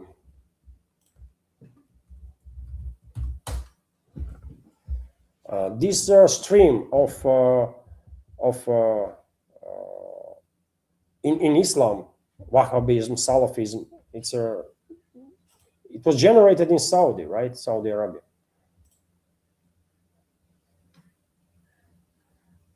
So I'm telling you, man, Saudi Arabia, UAE, they're done, man. If they continue to behave irrationally, they're finished. They're gonna get smoked. Anyways, dear friends, let me start now with recommendations from Christopher. We have some interesting recommendations. Thank you very much, Christopher, for your recommendations, donations through PayPal. And let's go for it now. Not this, but yeah. So that's the recommendations. Just letting you know that Lugares Fantasticos is a Spanish YouTube channel. Oh, thank you very much for sharing, Christopher. I was thinking that it's a English channel, fantastic places, but you were saying it in Spanish. But thank you for giving me this update. Also, Christopher is commenting. Hello everyone, here is the video you might want to watch or share. Send in their clowns why real diplomacy has collapsed in the West. Ambassador Charles Freeman. This video can be seen on YouTube channel called Peacemonger. He has 15,000 subscribers now. You see, man, we are observing since Christopher started dropping recommendations. We began observing basically together growth of Peacemonger channel. Scooby says quite a few kind words about Peacemonger, member of our community, active member from our community on Rumble. And I believe I'm subscribed, by the way, on this channel. I believe I have seen a couple of videos because of my own project, by the way. I don't really have that much time to be active, to actively pay attention to all the channels that I'm subscribed to. But it is good to see the channel is growing. And dear friends, if you can just subscribe. Christopher is recommending. Scooby says kind words about it, and I believe I had also a positive impression. If I'm recalling correctly, right? Also, Christopher is recommending. Hello everyone, here's the video. Might show why Russia puts $500 bombs on 40 million jets. This video can be seen on YouTube channel called the Quantum Arsenal. It now has 17.6k subs. Please let me know of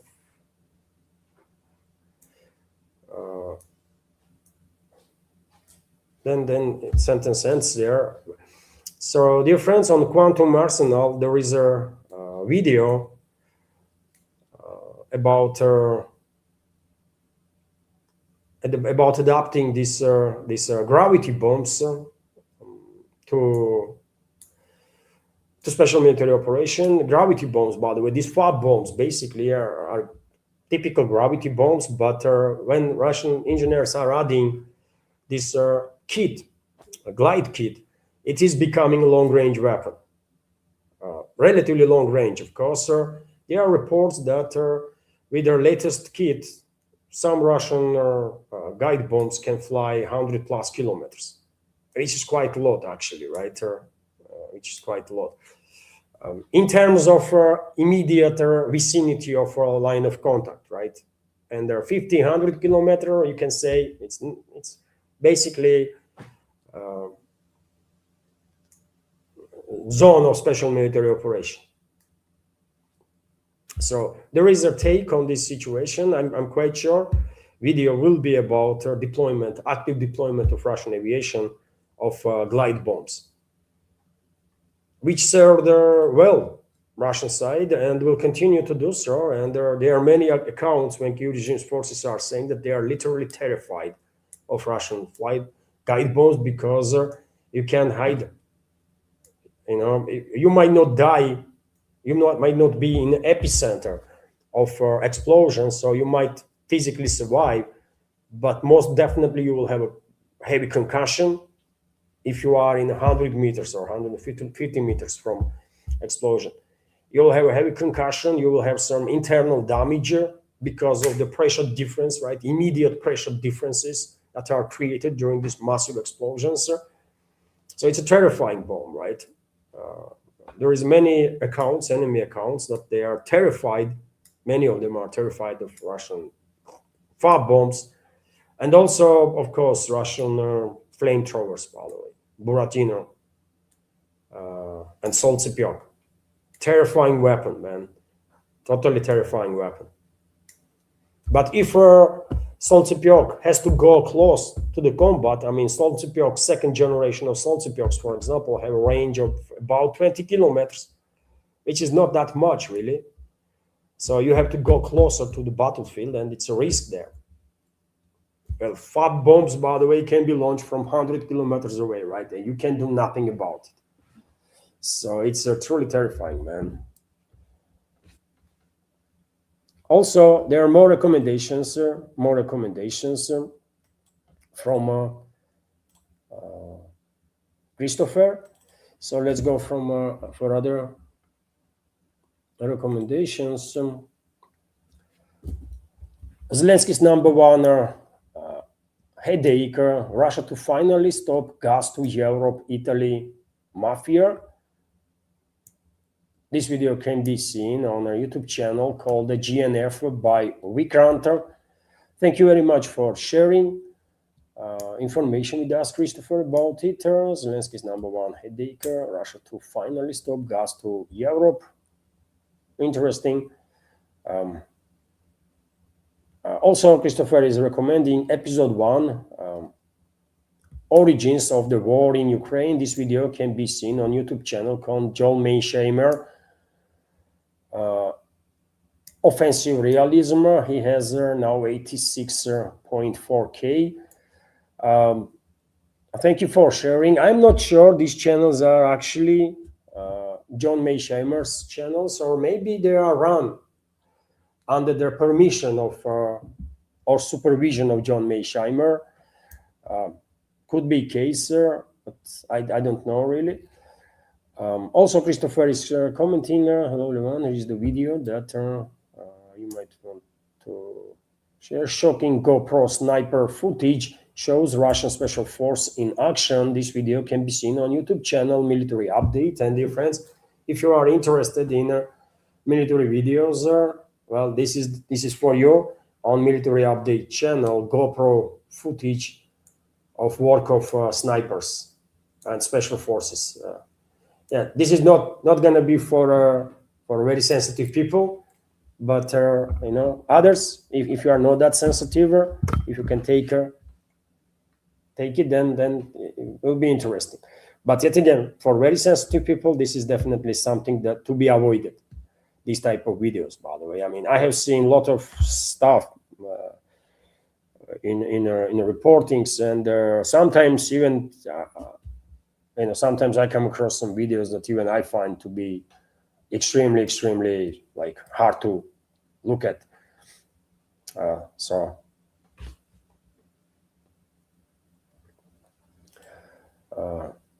there are more recommendations from Christopher.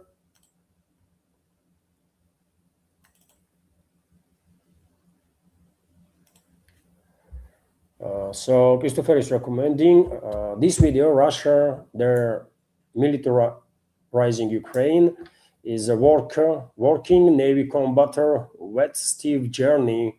Video can be seen on YouTube channel called Daniel Davis Deep Dive. I have watched it actually. I have listened to it. Did not watch, but I did listen to it.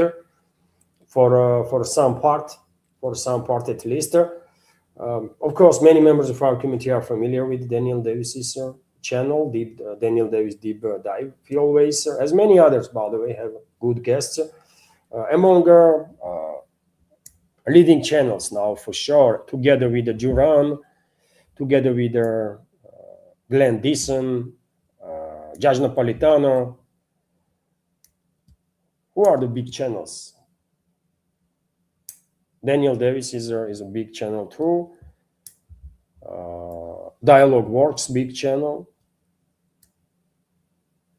Maybe I missed some, but yeah.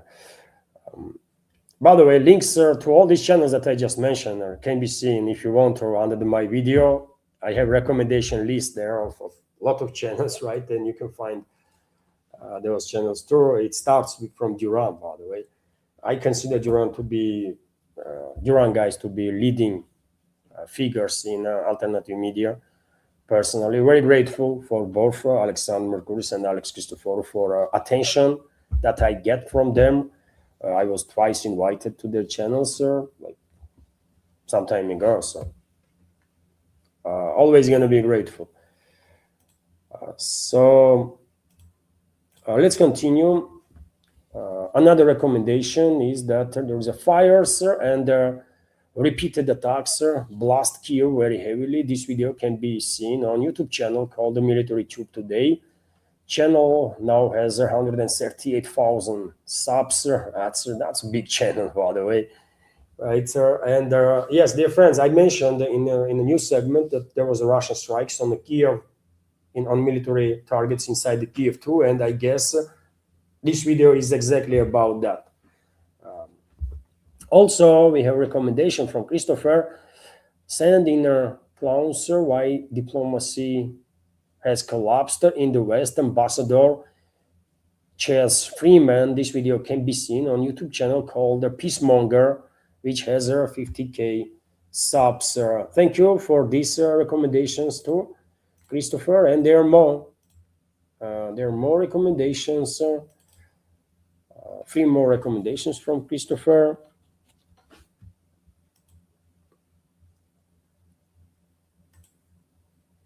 Scooby is commenting, I like the economic channels more than these political ones.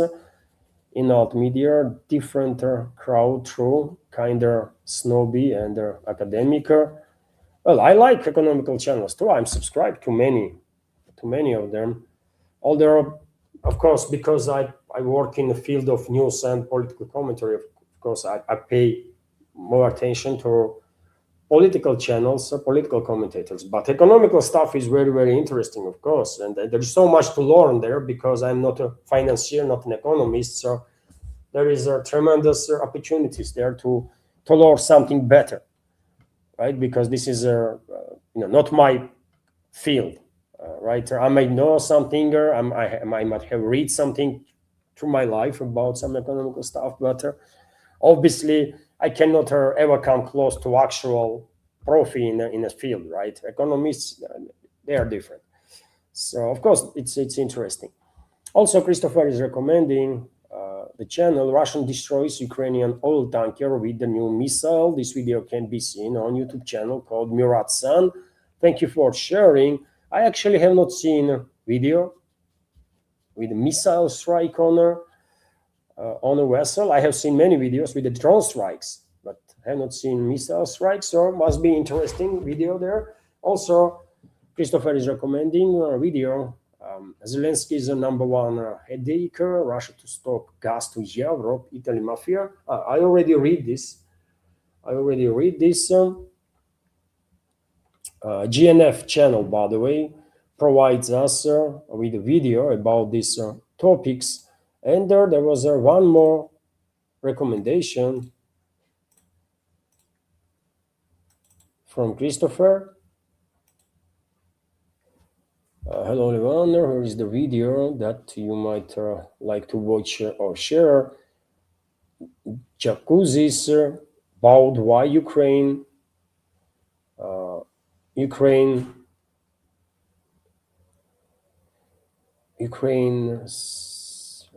I can't understand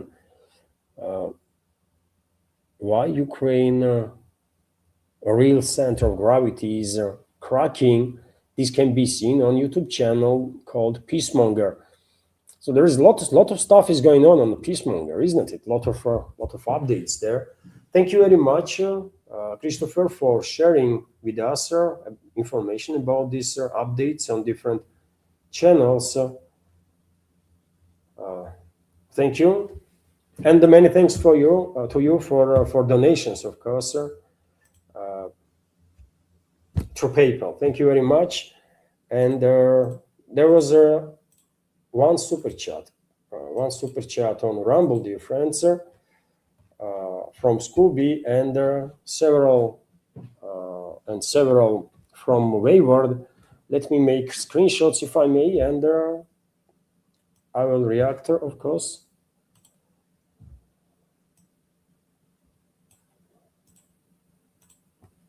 And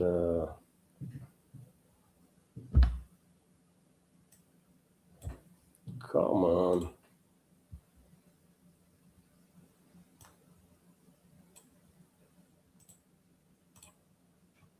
Okay.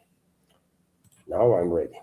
So this is super chat from Scooby. Thank you very much, Scooby, for your super chat and $2 donation on Rumble. Scooby is commenting. Jan Prouder thinks that a Europe-Russia conflict will end with elections on each side rather than military factors, which population is fed up with it all first.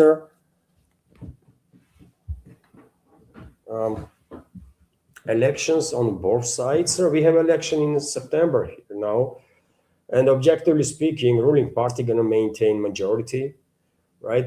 Turnout will be quite low, I guess, and the lower the turnout, the higher probability that the ruling party gonna maintain majority, because they're gonna mobilize their supporters, while these opposition parties, instead of going on elections with some electoral bloc, so that they will attract votes from many different people, they decided they're going to go separately, all of them. So therefore, basically, they decimated their own chances to succeed, objectively speaking, right? So therefore, in Russia, this election is not going to change much. Only actual result, I think, will be that a message going to be sent to Kremlin anyways, that society is not happy with the restraint policy. But I guess Kremlin knows about it perfectly well.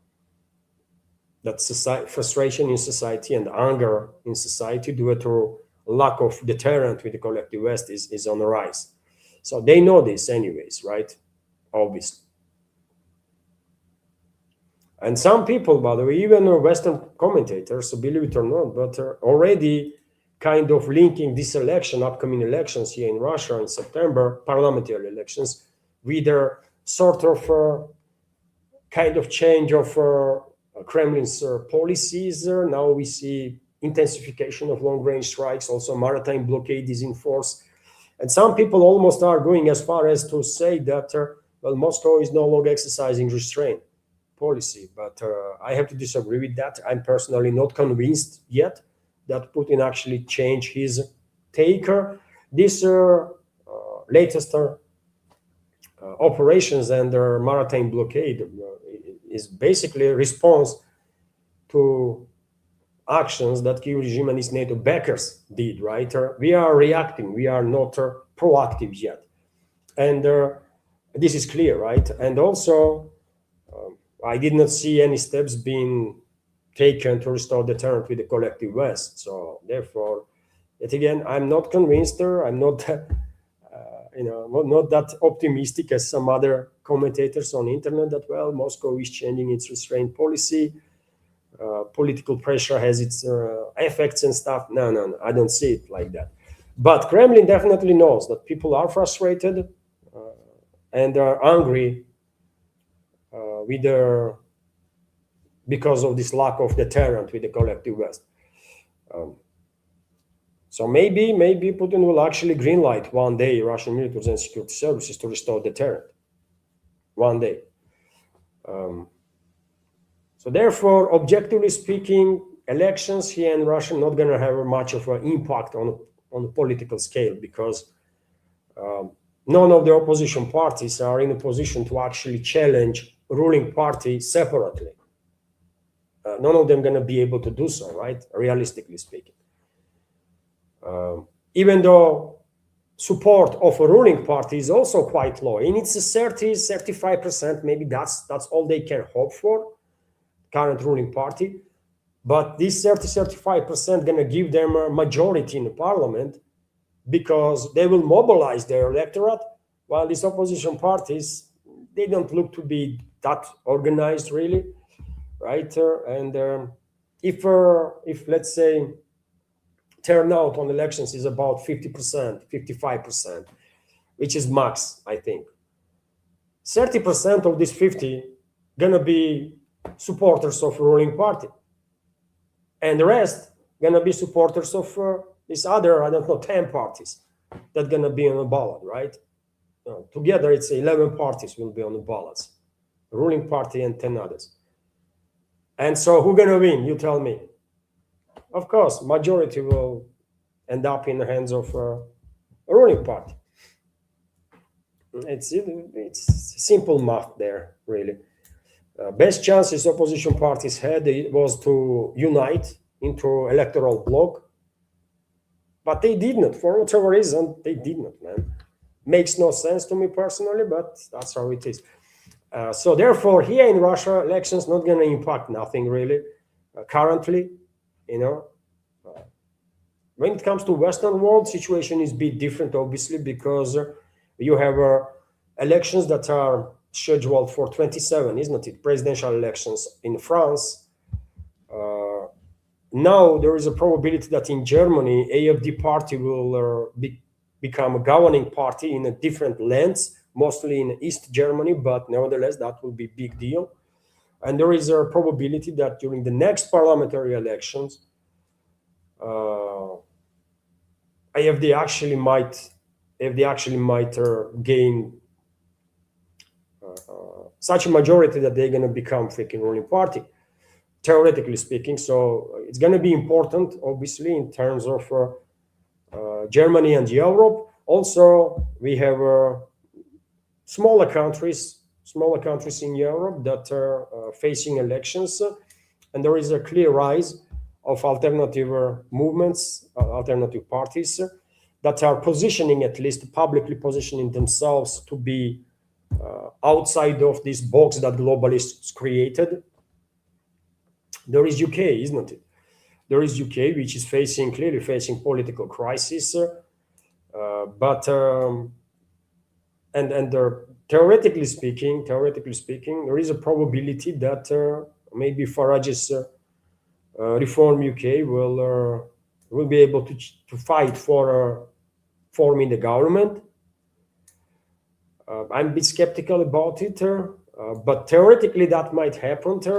But the big question, dear friends, is that are these so-called alternative parties actually alternative parties and not a part of a game that globalists initiated to have a reach on the mindset of the people, right? And their opportunity to manipulate with these people, right?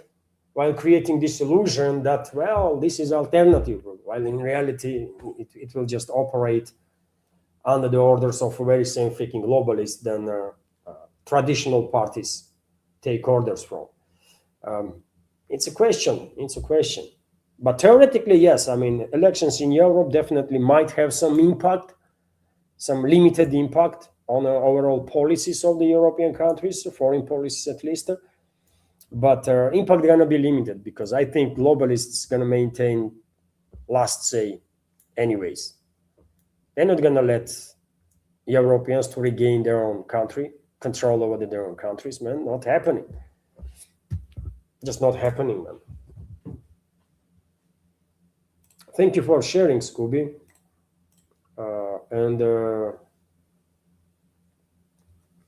You see, Michael Kennedy is commenting Farage is a flip-flop, and he's from UK, so people from UK, they know better, obviously. We are observing from far away, and British people, they see the stuff firsthand, right? And they just know better. So if British people are saying that this Farage's party creates some questions, yeah, probably that's how it is. So no wonder I have a question. I mean, if British people have questions, then of course we will all have. So that's, it's unfortunate, but yet again, man, globalists are not dumb, right? Not as dumb as we would like them to be. They managed to control so many countries for a reason, right? And they are good at deception. They can create 10 alternative parties, 10 new alternative parties throughout their Western countries, and they will push these parties. They will create fake confrontations and fake stories, right? To give them an agenda that these are fighters, actual freedom fighters, and this and that. While in reality, they're all going to be in the freaking pockets of the globalists, anyways. But some people will buy into their agenda. Some people always do, man. You know, there was a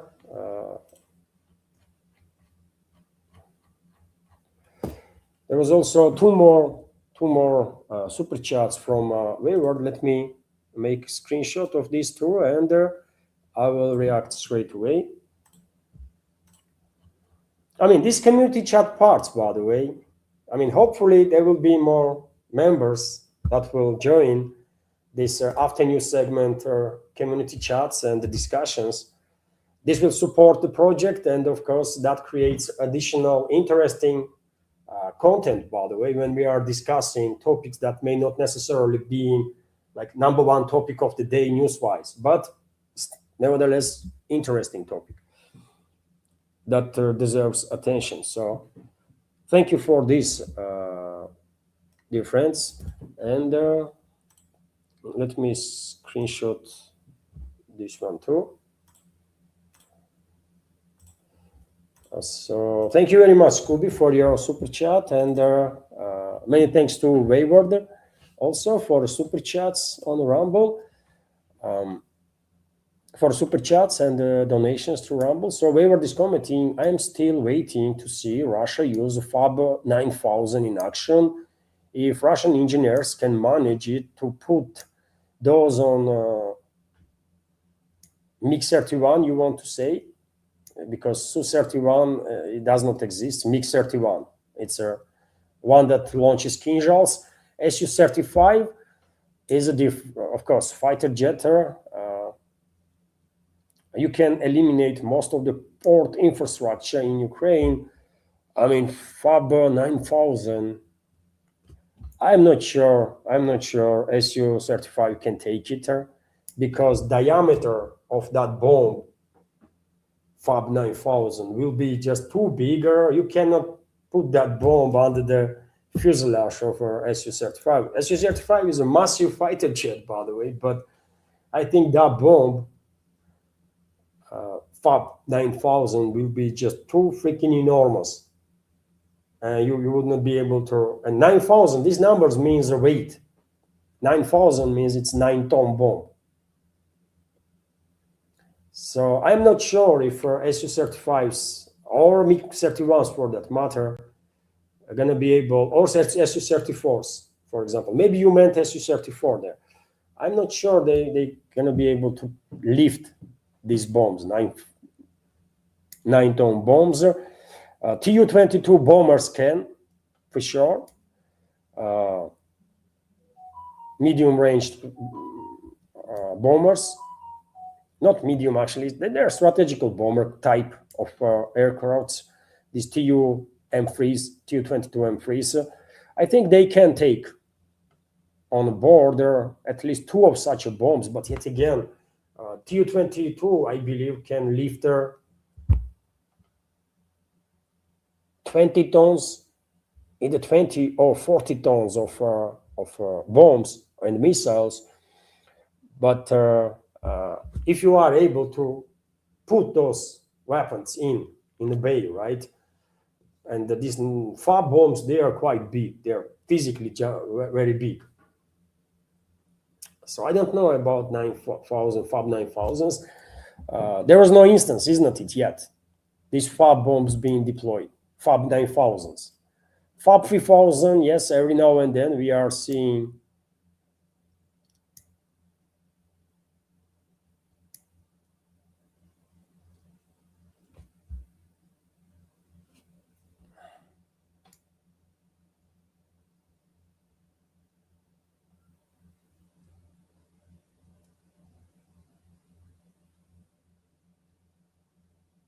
Should I ban this guy? I see one account is this. I don't know. Is this a troll or what's up there? Anyways. So will be interesting. Will be interesting definitely if Fab 9000s are deployed, but I'm not sure SU-34s or 35 is going to be able to carry them. They can take weight, right? SU-35, I believe, can take up to like 7 to 10 tons if necessary. SU-34 probably can do approximately the same, if not more. So weight is not an issue that much, but size of this bomb will be issue. Thank you for sharing. We were definitely Fab 9000 can cause tremendous damage to any infrastructure, portal infrastructure, or anything else, of course. Also, there is another super chat from Wayward. Russia still needs to close their weapons trains across the land borders with Poland and Romania. Most weapons used to kill Russians came across their Polish border. When is that gonna end? I guess that's the sentence. Well, many people asking questions why we have not went after logistical lines that are used by our enemies to transfer weapons from Romania and Poland. And we have no answer on that. We just don't know. There are so many questions, isn't it? In terms of special military operation, how it's conducted, what kind of rights Kremlin give Russian militaries, and what rights have been denied. There are many questions in this regard. I'm quite sure Russian militaries would love to eliminate those logistical lines, but to do so, they need permission. They need green light from Kremlin, and if they have no green light, they're not going to be able to do it, right? Because it's strong subordination in the military. But question is 100% legit. I mean, why we are tolerating existence of unchallenged existence, actually, of these logistical lines that are used to transfer numerous volumes of weapons from Romania and Poland. We have to do something about it, and maybe we will eventually. If Putin will actually distance himself from restraint policy and will decide that now it's time to actually go all in, restore the deterrent with the collective West. At that point, I think we will go hard on those logistical lines too. NSPK is commenting troll alert on YouTube. Yes, I saw one. I saw one comment. I don't want to delete nobody. I don't want to block nobody, but hopefully there's gonna be no more messy stuff from that account. So I will just leave it there.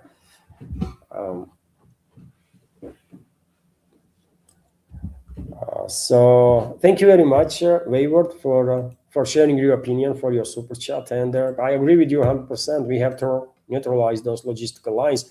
Maritime blockade is, of course, effective and will have an impact on the military capabilities of this Western-backed terrorist regime in Ukraine. But more needs to be done in terms of cutting the ground logistical lines that are used to supply the regime with the weapons, 100%. Also, there was another super chat from Wayward.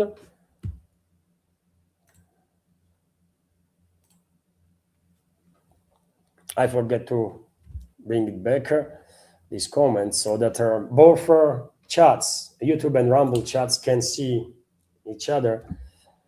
So Wayward is commenting, how does Russia feel about India potentially cutting off all Russian energy with their new sanctions bill in the US Congress? Trump can impose sanctions on third-party countries who buy Russian energy. India was under pressure and is under pressure for quite a while now. And there was instances when India was cutting down on energy supplies from Russia, never actually fully stopped purchasing Russian oil or doing business with Russia. And I don't think New Delhi will even consider seriously cutting business with Russia. Not happening. There will always be ways how Moscow and New Delhi can do business. Our friendship goes a long way, right? And it is true that West has a significant leverage kind of over there. India, they are trying to manipulate with India, but I don't think New Delhi gonna cut ties with Moscow.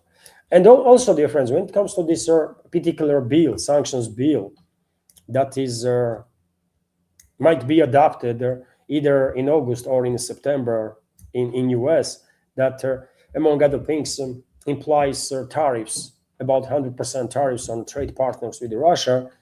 I don't think US will actually go for the tariffs because I don't think they can afford it.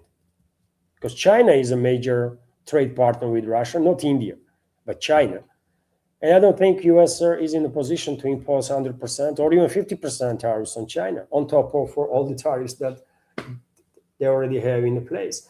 So I don't think either New Delhi or Moscow are very much wary about this movement that is happening in US Congress.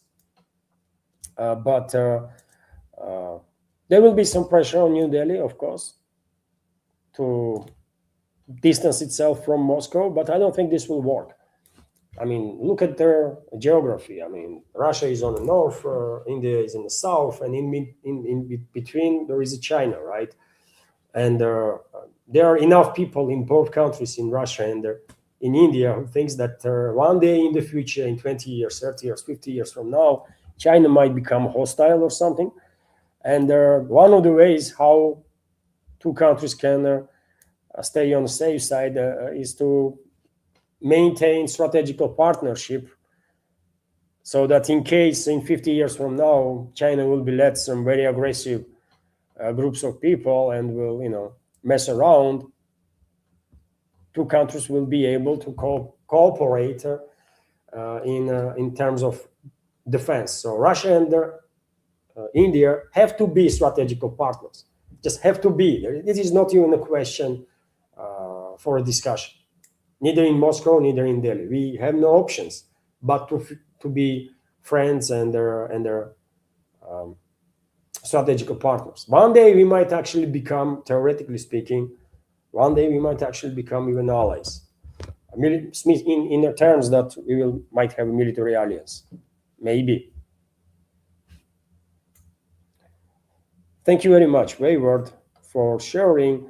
Moscow understands whenever New Delhi is forced to take certain steps under the Western pressure, Moscow always understands it and will never risk. I don't think Moscow will ever risk good relationships with India. It's too important. These relationships are too important for both.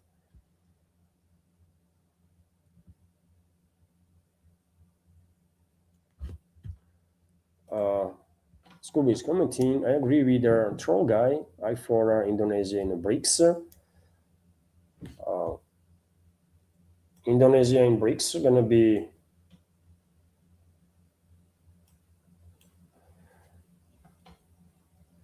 Indonesia is a partner of the BRICS, isn't it? Or already become a member.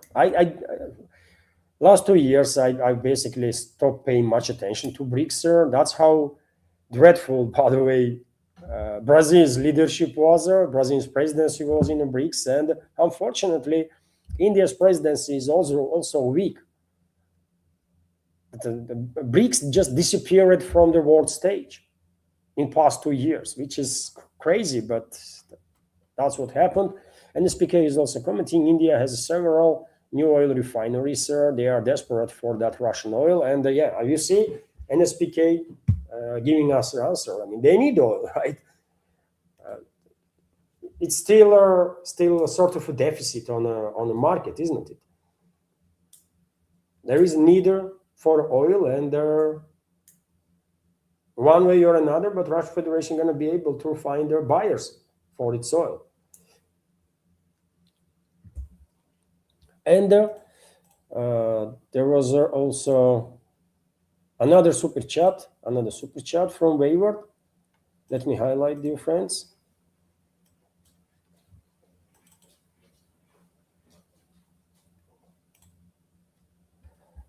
Thank you very much, Wayward, for another super chat and Wayward and the donation. And Wayward is commenting, if there is one truth I've learned in the past few years is elections don't matter. Their elites simply pick their candidates, then they have us vote for them. No matter who wins an election, they win. Those elites, right? The shadow groups that are running the show and they're calling the shots. And I agree with you, Wayward, 100%. Elections, I mean, it's very unfortunate to say this stuff, right? Because it's depressing. It's very depressing stuff to say, but nevertheless, I think this is real stuff. That all this talk about democracy and choice is deception. And many people, majority of humanity probably have been brainwashed in this deception, right? Indoctrinated in this fake reality when they think they have actually choice, while in reality they are just an economical unit. And that is that, right? That's how they've been seen by actual power brokers. They see us, all of us, as an economical unit, and that is that.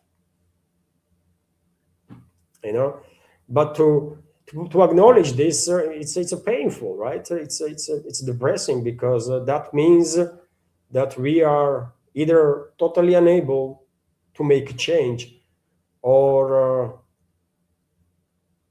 chances are very little to actually have an impact on major topics, right? And that's how it is, actually. There are different countries, of course, and different topics. Here in Russia, for example, you know, there are certain levels on which public opinion definitely can be very influential and impactful, but there is other topics where public opinion could be completely ignored. For example, Russian president continues to ignore public opinion for 4.5 years now, while maintaining this restraint policy. He knows, I mean, he have to know. I mean, he and his administration, they know perfectly well that people are not okay with this restraint policy. People are, majority are not okay being targeted by NATO member states on daily basis while we are not responding. They know this, but they still continue to, you know, ignore opinion. And what? Is there any consequences for them? None.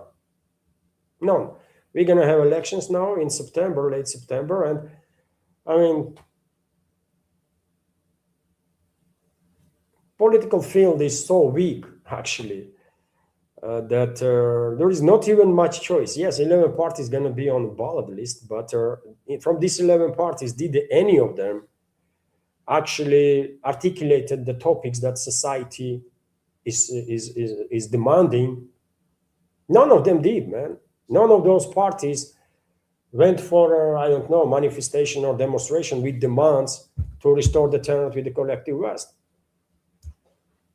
So it's all freaking fake. That's what I want to say, actually. These parties, these are fake parties. They get their votes, right?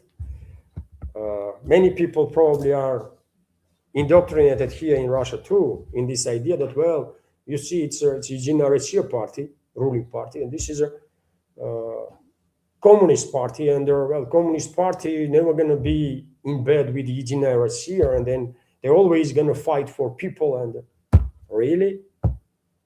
But some people believes in that nonsense, man. Did communists conducted even a single demonstration in Moscow or anywhere else with a demand from a government to restore the tenant with the collective West. It's a legit topic, isn't it? Legit topic. I'm not saying why they did not demand that Putin to resign. No, Putin is legitimately elected, so he will serve whatever time is given to him by constitution. But did communists conducted even a single freaking demonstration and demanded from the power to restore the tenant with the collective West? No, they did not, man. So what kind of opposition party is that? If they also completely ignore popular opinion in society. And communists are second biggest party after ruling party is in RSC. So if communists are unable to do anything, then I don't even want to talk about rest, man, because they are even weaker. So do we actually have an election or the choice? A real choice. Yeah, we can go and vote for any of these 11 parties, but will we actually make impact? No, they will not, unfortunately. And same is true in the US, same is true in UK, same is true in I don't know, Japan, by the way, New Zealand, or you name it, right? You name any country. Same is true in Canada, Germany, France, everywhere. We are given by elites illusion of choice, and we as a humanity decided that we're gonna take it, and we're gonna run with this illusion, right? But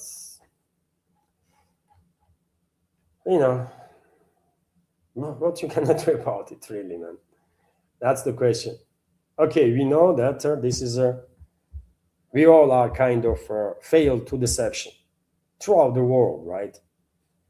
And so what we're gonna do about it, or what we can do about it? I don't know. You know.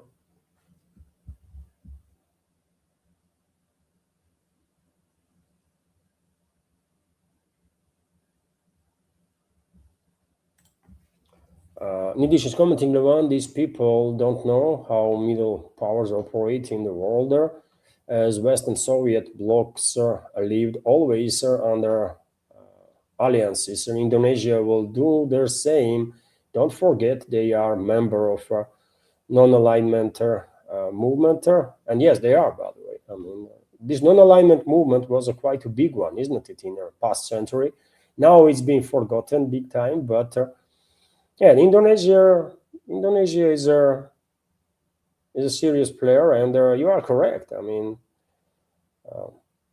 there is a certain realities with which are dealing major powerhouses, and there are certain realities with which are dealing let's say mid-level powers or regional scale powers. And in Indonesia is definitely it's a regional powerhouse. I mean, it's at least a regional powerhouse for now, and God knows, and if how big they're gonna go, man. But it's, you know, and well, dear friends, I think I reacted on all. I highlighted all the recommendations from Christopher. Reacted on all their super chats. Let me check Boosty Moosty. No questions were received from Boosty. And let me check Patreon. Maybe some members of our bigger community decided to join Patreon. No new members on the Patreon community, and neither on the Boosty, by the way. That's unfortunate. But yeah, on the Boosty, only 12 members in the community, and on the Patreon right now, only 132 members in the community.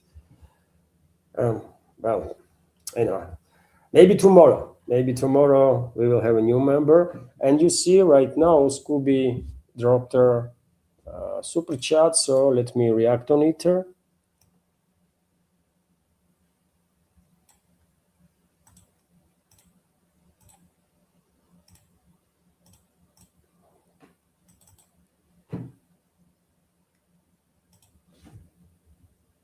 So Scooby is commenting. Thank you, Scooby, for another super chat and donation. And Scooby is commenting, Levon, look up their studies mentioned in my super chat. It explains why people are sheep. Look up the studies mentioned in my super chat. I missed your super chat. Thank you for sharing, Scooby. Did I miss your super chat?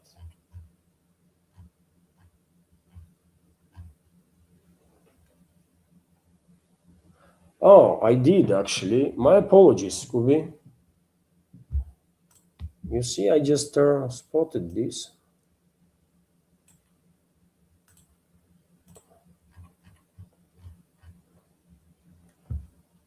Things happened. I scrolled, by the way, and somehow I missed it.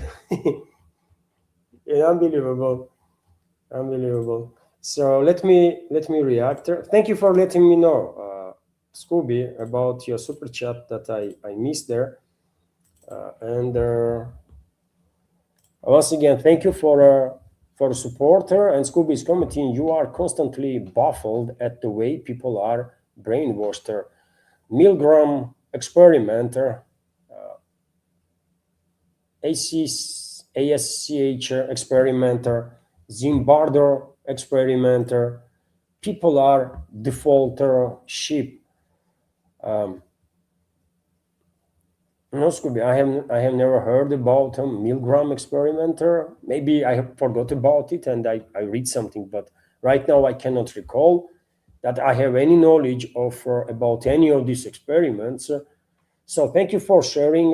Me, myself, and members of our community will definitely, many members probably, will definitely try to search what these experiments were, and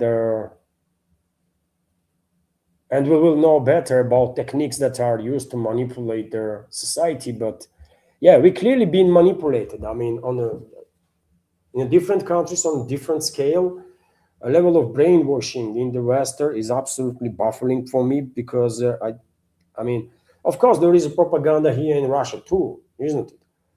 But this is a different propaganda. Russian propaganda might not tell you the full story, but part that they will tell you will be true.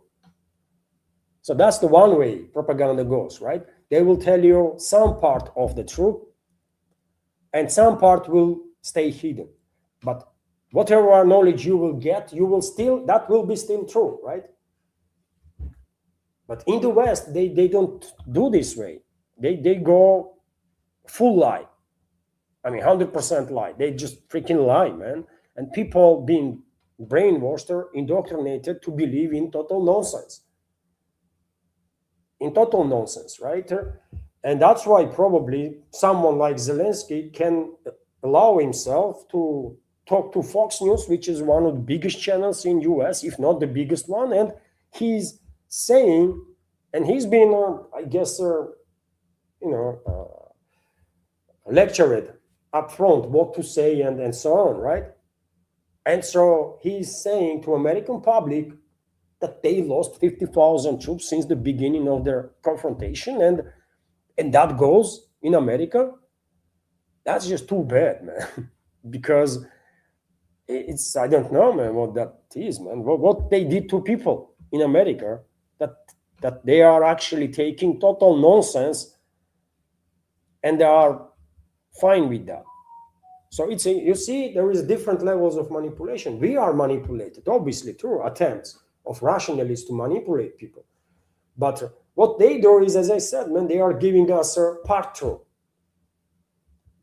it that can be beneficial for the ruling class to maintain itself in the power, because that's one of the main interests always for elites, to maintain their positions. And they might hide part of the also true part of the same story that may not be that beneficial for them. Either way, they are telling us something of true origin, right? But I mean, in the West, man, they just say total freaking 100% lie, total nonsense, and it goes. It flies, man. This is crazy. You know, Putin never gonna come publicly and says like we lost our 20,000 troops only. It's not possible, man. In no circumstances, Putin will ever allow himself to come to public and say that we lost just 20,000 soldiers, which is a tremendous number, by the way. In Afghanistan, it was a like 9-year war, isn't it?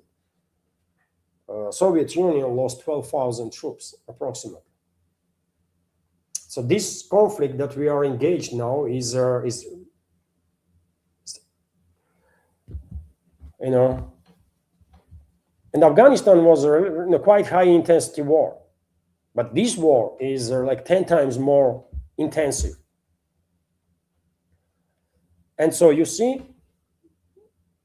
Putin will either don't say true if it comes to casualty numbers, or if he will say true, only true. He would not lie to us that it's only 20,000. You know what he might say? He might go on a line like when we lost approximately 700,000 troops killed and wounded. Overall casualties, that's how he might phrase it, that overall casualties are killed and wounded, and he might say certain number, right? He knows, I don't, but he knows. So he might say, let's any number, 100,000, which is also colossal. 700,000, even crazier number. Million, even crazier number, but he will say overall casualty numbers, killed and wounded, right? And everybody knows that wounded are always 3 to 5 times more, right, than killed. There are some reports, by the way, that are, in case of Russian armed forces, Russian medics are doing such miracles, saving the lives of the military, that casualty rate might be 1 to 7. 1 killed, 7 injured, or something around. So Russian medics are saving many lives. But that's what Putin might say, right? That yes, this is a big number, but it's a KIA and they're wounded, correct? But he's not gonna allow himself to come out and say, as Zelensky does every now and then, that we only lost like 20,000 troops, which is unfortunately we all know that casualty numbers are much higher. So yeah, man, people being brainwashed everywhere, man. But yet again, I think we know better, and the propaganda of Russian elites is not as brutal and as false as propaganda in the West, because in the West there is practically no true in the propaganda. It's just pure lies, mostly now. While here in Russia, you might only get partial truth from propaganda means, by the way, right? From state-run media and from rest. You might get partial truth, and then it's up to you to find out other part. If you will spend time on that, you will know better. If you don't, then you will be indoctrinated in a certain line that elites want you to be indoctrinated in. But at least you will know anyways better than people in the Western majority that are also indoctrinated, because they will be indoctrinated in the freaking total lies, while you will know just part true. Big difference. And Anna just dropped her screen.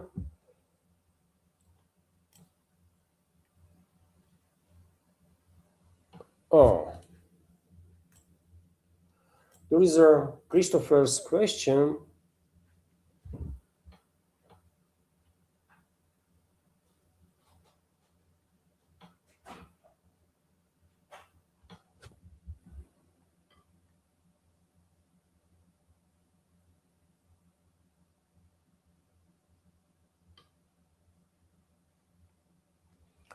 Christopher, you are asking if I get your question, and you see I'm now going. I highlighted your recommendations already, and all of them.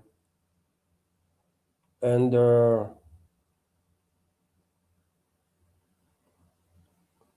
I see no question. It's mostly recommendations, isn't it? Let me highlight this one.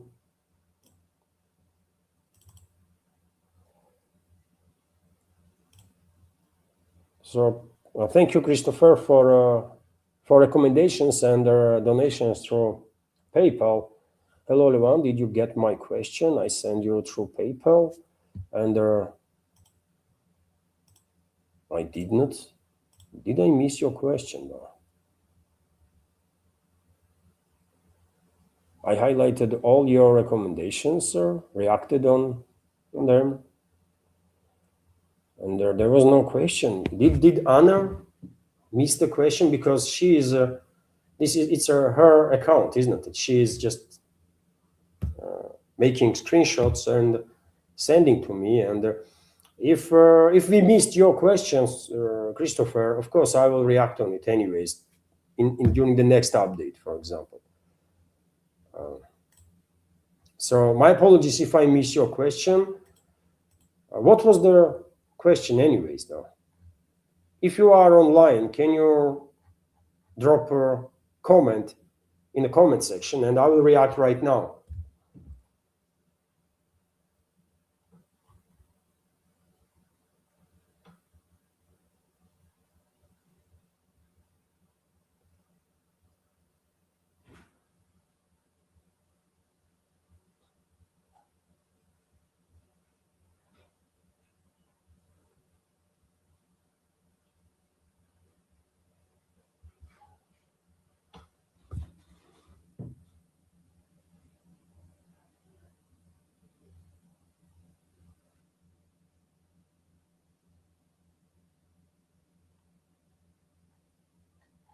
So, dear friends,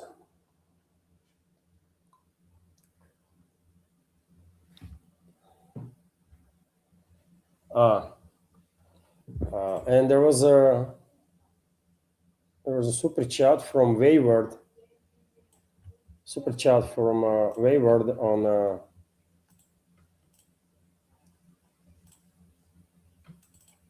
Rumble. Here is for a cup of coffee, Levan, keep up your journalism. Thank you very much, Wayward, for your $5 donation. For all the donations throughout the live stream with super chats, and for interesting conversation, Wayward. It's always nice to be engaged in a conversation and share opinions on the topics that are relevant, although may not necessarily be like number one news right now today, but are very, very much relevant. So thank you very much, Wayward. Many thanks to Scooby, to Christopher, to all the members of our community that are supporting my work, supporting this media project now and throughout the years, really. So thank you all, dear friends, and many thanks to everybody for time and attention. I will end the program now, if I may. I wish you a great weekend, upcoming weekend, and I'll try my best to prepare for your interesting programs tomorrow and day after. Bye for now.